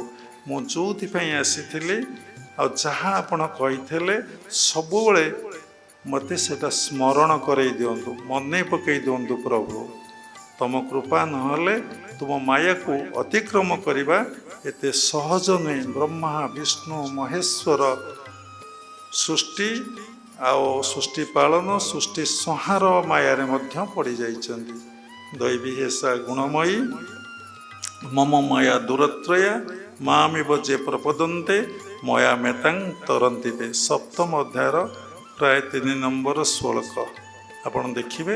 ଭଗବାନ କହୁଛନ୍ତି ମୋର କୃପା ନହେଲେ ମୋର ମାୟାକୁ ତୁ ଅତିକ୍ରମ କରିପାରିବୁ ନାହିଁ। ସେଇ କଥା ଭଗବାନ କହୁଛନ୍ତି ଉଦ୍ଧବକୁ, ଏ ମନ କୃଷ୍ଣ ପାଦେ ଦେଲେ ଏ ମାୟା ନ ଲାଗଇ ଭଲେ। ପୁଣି ଆସିଲେ କେଉଁଠି ନା ସେ ମନ ପାଖକୁ। ଏ ମନ କୃଷ୍ଣ ପାଦ, ହେଲେ କୃଷ୍ଣର ପାଦଟା କେଉଁଠି? ଏ ସାରା ବିଶ୍ୱଟା ହେଉଛି ଭଗବାନଙ୍କର ପାଦ। ସବୁ ଜାଗାରେ ଯଦି ତାଙ୍କୁ ଚିନ୍ତା କରିବେ, ଭଗବତ ମାୟା ଆପଣଙ୍କୁ ସ୍ପର୍ଶ କରିବ ନାହିଁ। ଦେଖନ୍ତୁ, ସବୁ ମୁନି ଋଷି ସାଧୁ ସନ୍ଥମାନେ ଜଙ୍ଗଲକୁ ଯାଇ ତପସ୍ୟା କରୁଥିଲେ, ଧ୍ରୁବ ତପସ୍ୟା କରୁଥିଲେ। ବାବା ସଂକ୍ଷେପରେ କହିଦେଉଛନ୍ତି ସର୍ପ ଆସିଛି। ଧ୍ରୁବ କହିଛନ୍ତି ହେ ଭଗବାନ। ବାଘ ଆସିଛି, ହେ ଭଗବାନ। ଭାଲୁ ଆସିଛି, ହେ ଭଗବାନ। ସିଂହ ଆସିଛି, ହେ ଭଗବାନ। ବର୍ଷା ହେଇଛି, ହେ ଭଗବାନ। ଘଡ଼ଘଡ଼ି ମାରିଛି, ହେ ଭଗବାନ। ଶୀତ ଆସିଛି, ହେ ଭଗବାନ। ସବୁକିଛି ତୁମେ, ସବୁକିଛି ତୁମେ, ସବୁକିଛି ତୁମେ। ସମସ୍ତେ ପରାସ୍ତ ହେଇଯାଇଛନ୍ତି, ତାଙ୍କୁ କେହି ସ୍ପର୍ଶ କରିନାହାନ୍ତି, କିନ୍ତୁ ଆସିଛନ୍ତି। ତୁମର ପୂର୍ବଜନ୍ମ ସଂସ୍କାରରୁ ଯାହା ତୁମର ପ୍ରାରବ୍ଧ ଅଛି ସେ ତୁମ ପାଖକୁ ଆସିବେ। ତୁମେ ତ କେବେ ରୋକିପାରିବ ନାହିଁ। ତୁମେ ସେଠି କ'ଣ କରିବ ନା, ସବୁ କଥା ଜ୍ଞାନରେ ସମାଧାନ ହେଇଯାଉଛି। ସର୍ବ ଗୀତାର ଗୋଟେ ଶ୍ଲୋକ ଅଛି, ଶ୍ଲୋକଟିର ହେଉଛି ଶେଷ ମନେ ପଡ଼ୁଛି। ସବୁ କଥାର ପରିସମାପ୍ତି ହୁଏ ଜ୍ଞାନରେ। ସର୍ବକର୍ମ ଖେଳଂ ପାର୍ଥ ଜ୍ଞାନେ ପରିସମାପତ୍ତେ। ସବୁ କଥା ଦିବ୍ୟ ଜ୍ଞାନ ଦ୍ୱାରା ସମାଧାନ। ସବୁ ତୁମେ ଭାବିବ ଯଦି ସେ ଯିଏ ଆସିଥିବେ ସବୁରି ଭିତରେ ତ ଭଗବାନ, ସେ ଭଗବାନକୁ କେବେ ଧ୍ୱଂସ କରିଦେବେ? କେଉଁ ଶକ୍ତି ନାହିଁ ଯେ ତୁମେ ସମସ୍ତଙ୍କୁ ଭଗବାନ ବୋଲି ଭାବିବ। କେଉଁ ଶକ୍ତି ନାହିଁ ତମର ସାମାନ୍ୟ ଟିକେ କ୍ଷତି କରିଦେବ। ସର୍ବକର୍ମା ଖେଳଂ ପାର୍ଥ ଜ୍ଞାନେ ପରିସମାପତ୍ତେ। ମନେ ପଡ଼ିଗଲା। କେଉଁ ଶକ୍ତି ନାହିଁ ଯଦି ତୁମେ ସମସ୍ତଙ୍କୁ ଭଗବାନ ବୋଲି ଭାବିବ। ଦେଖନ୍ତୁ ପ୍ରହ୍ଲାଦ ସମସ୍ତଙ୍କୁ ଭଗବାନ ବୋଲି ଭାବିଛି। ମୀରା ବିଶ୍ୱକୁ ଅମୃତ ବୋଲି ଭାବି ଦେଇଛନ୍ତି। ତେଣୁ ଭାବନାକୁ ଶୁଦ୍ଧ କର, ଭାବନାକୁ ପବିତ୍ର କର। ଯାହା କୁହାହେଲା ୱାଚ୍ ୟୁର ଥଟ୍ସ। ଯଦି ଉଚ୍ଚ କୋଟିର ଭାବନାରେ ରହିବ, ତୁମ ମନ ଏତେ ହାଇ ମେଣ୍ଟାଲିଟି, ହାଇ ଥଟ୍ସ ହେଇଯିବ, ତୁମେ ଏତେ ଶାନ୍ତି, ଏତେ ଆନନ୍ଦ ପାଇବ। ସବୁବେଳେ ଉଚ୍ଚ ମନା ଲଭେ ଉଚ୍ଚ ଗତି, ନିଚ ମନା ଲଭେ ସବୁବେଳେ ନିଚ ଗତି। ତେଣୁ ସେଥିଲାଗି କ୍ରିୟା ଯୋଗ ପରମ୍ପରାରେ କୁହାହେଲା ମୂଳାଧାରରେ ରୁହ ନାହିଁ, ସ୍ୱାଧିଷ୍ଠାନରେ ରୁହ ନାହିଁ, ମଣିପୁରରେ ରୁହ ନାହିଁ, ଅନାହତରେ ରୁହ ନାହିଁ, ବିଶୁଦ୍ଧରେ ବି ରୁହ ନାହିଁ। ତୁମେ ସର୍ବଦା ଆଜ୍ଞାକୁ ପଳେଇ ଆସ।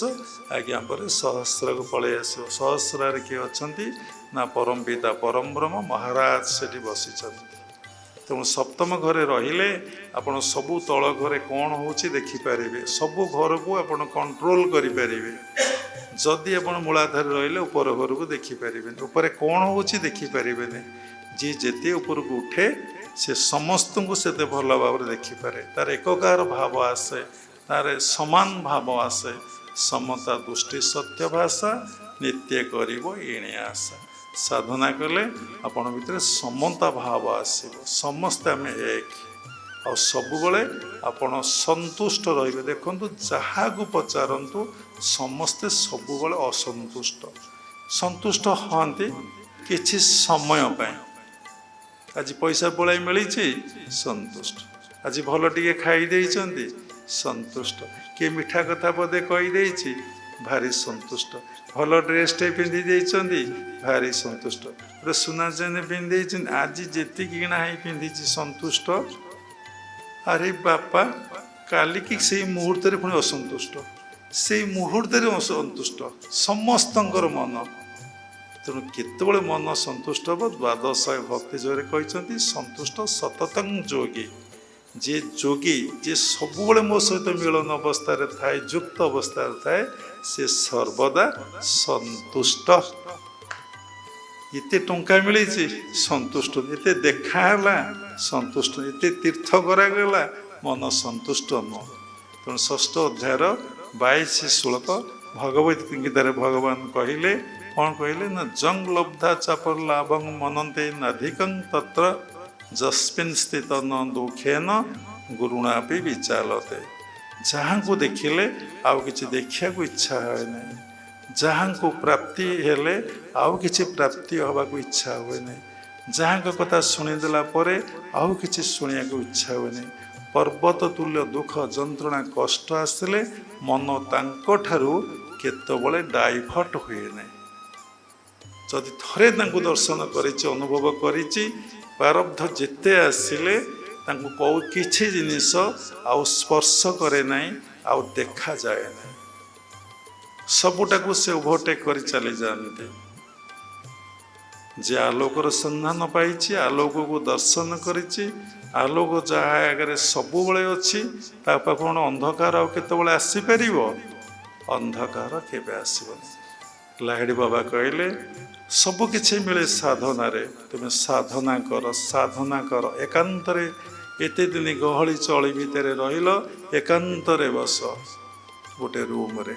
ସେଠି ଗୁରୁ ଭଗବାନଙ୍କୁ ରଖ, ନିଜର ସାଧନା ଆରମ୍ଭ କର। ତତ୍ତ୍ୱଗୁରୁଠାରୁ ଦୀକ୍ଷା ଗ୍ରହଣ କରି ଏତେ ଦିନ ପବ୍ଲିକରେ ମିଶିଛ, କ'ଣ ହେଇଛି?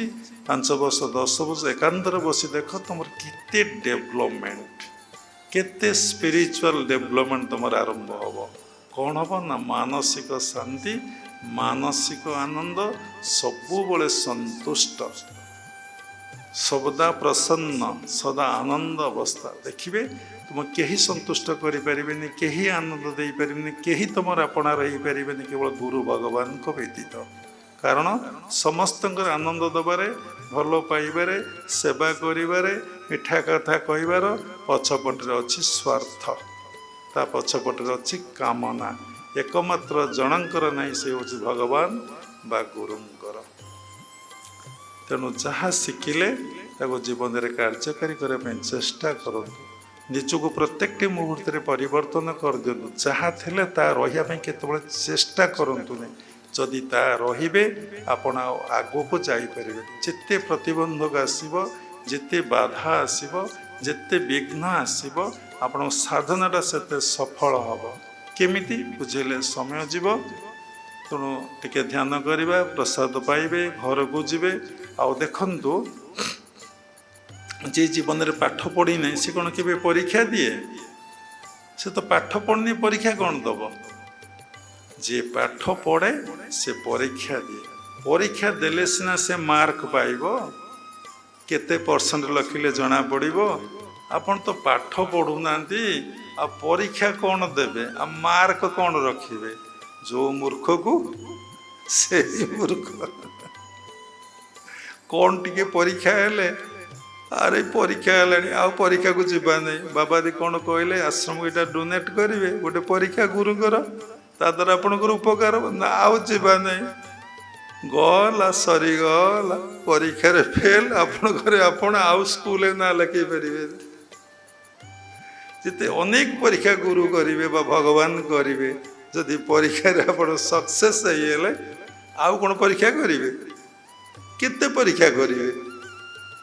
ପରୀକ୍ଷା ଜମା ଜୀବନରେ ଅଳ୍ପ। ଯେ ନିଜକୁ ଯୌନ ପୂର୍ଣ୍ଣ ସମର୍ପଣ କରିଦେଲା ଆଉ କ'ଣ ପରୀକ୍ଷା ଅଛି? ସେଇ ସମର୍ପଣ ନ ହେବା ଯାଏ ପରୀକ୍ଷା। ଦେଖନ୍ତୁ କେତେ ଦିନ ଯାଇ ପରୀକ୍ଷା ଦେବି ନା ଯେ ପର୍ଯ୍ୟନ୍ତ ସମର୍ପଣ ହେଇନି। ଯେଉଁଦିନ ସମର୍ପଣ ହେଇଗଲା ଆଉ ପରୀକ୍ଷା ନାହିଁ। ଗୁରୁ ମାନେ କ'ଣ କରିବେ? ଆପଣଙ୍କୁ କ'ଣ ପରୀକ୍ଷା କରିବେ? ଗୁରୁ ନିଜେ ପରୀକ୍ଷାରେ ପଡ଼ିବେ। ତେଣୁ ଭକ୍ତ ପଛରେ ଭଗବାନ ସେତେବେଳେ ଦୌଡ଼ିବେ ଯେତେବେଳେ ତୁମେ ପୂର୍ଣ୍ଣ ସମର୍ପିତ ହେଲ। ହେନୁ ପଶ୍ୟ ବସ୍ୟ ବସ୍ୟା ଗମେ କ୍ଷୀର ଲୋଭେ, ଭକତ ପଛରେ ଥାଅ ତୁମେ ସେଇ ଭାବେ। ତେଣୁ ସେତେବେଳେ ଭକ୍ତର ପାଦ ଧୂଳି ପାଇବା ପାଇଁ ସେ ଆଶା କରିବେ। ସ୍ୱଭାବ ନିରପେକ୍ଷ ଶାନ୍ତ, ତପସ୍ୱୀ ରିପୁ ବିବର୍ଜିତ, ସମଦର୍ଶୀ ପ୍ରେମାପ୍ଲୁତ, ଦୟା ସାଗର ପରହିତ, ହେମନ୍ତ ପ୍ରାଣୀଙ୍କର ପଛେ ପଛେ, ନିତ୍ୟ ମୁଁ ବୁଲଇ ପ୍ରତ୍ୟକ୍ଷେ, ଆବରି ଥାଇବେନି ପାଶେ, ତାର ଚରଣ ରେଣୁ ଆସେ। ଯେତେବେଳେ ତ ମନ ଏଇଆ ହେଇଯିବ, ସ୍ୱଭାବଟା ନିରପେକ୍ଷ ଶାନ୍ତ ହେଇଯିବ, ତପସ୍ୱୀ ହେଇଯିବେ। ତପସ୍ୟା କଲେ ରିପୁ ବିବର୍ଜିତ, ବୁଝେଇଲେ ସମୟ ଯୁଗ କାମ କ୍ରୋଧ ଲୋଭ ମୋହ ମଦମାତ୍ସର୍ଯ୍ୟ ନଥିବ। ସମଦର୍ଶୀ ନିଷ୍ଠାପର, ସମାନ ଦୃଷ୍ଟି ନିଷ୍ଠାପର, ତପ କଷଣ ଶହେ ଧୀର, ତପ କଷଣ ସହୁଥିବ। ନିରତେ ଥାଇ ପରହିତେ, ଈଶ୍ୱର ମାୟା ଜାଣିଚିତେ। ସେ ସବୁ ଜାଣନ୍ତି। ଏମନ୍ତ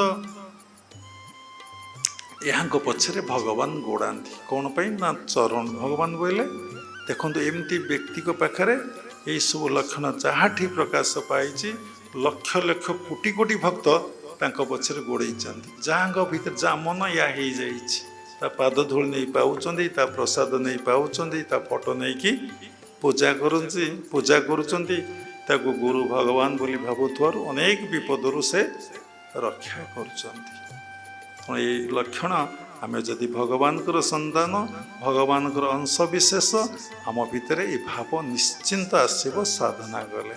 ତେଣୁ ସାଧନା ଉପରେ ଇମ୍ପୋର୍ଟାନ୍ସ ଦିଅନ୍ତୁ, ଗୁରୁଙ୍କର ସାନ୍ନିଧ୍ୟ ଲାଭ କରନ୍ତୁ। ଆଉ ଗୁରୁଙ୍କ ପାଖରେ ନିଜକୁ ଯେତେବେଳେ ସମର୍ପଣ କରିଦେବେ, ସରେଣ୍ଡର, ଫୁଲ୍ ସରେଣ୍ଡର। ସେଥିଲାଗି ଭଗବାନ ଅର୍ଜୁନକୁ ଲାଷ୍ଟକୁ କହିଲେ ମୁଖ୍ୟ ଯୋଗରେ 18 ଅଧ୍ୟାୟର 66 ଶ୍ଲୋକ ସମସ୍ତେ ସବୁବେଳେ ମନେ ରଖନ୍ତୁ। ସର୍ବଧର୍ମାନ ପରିତ୍ୟଜ୍ୟ ମାମେକ ଶରଣଂ ଭଜ, ଅହଂ ତ୍ୱଂ ସର୍ବ ପାପେଭ୍ୟ ମୋକ୍ଷୟିଷ୍ୟାମି ମା ଶୁଚ। ତେଣୁ ସାଧନା କରନ୍ତୁ, ସମର୍ପିତ ହେଇକି ସାଧନା କରନ୍ତୁ।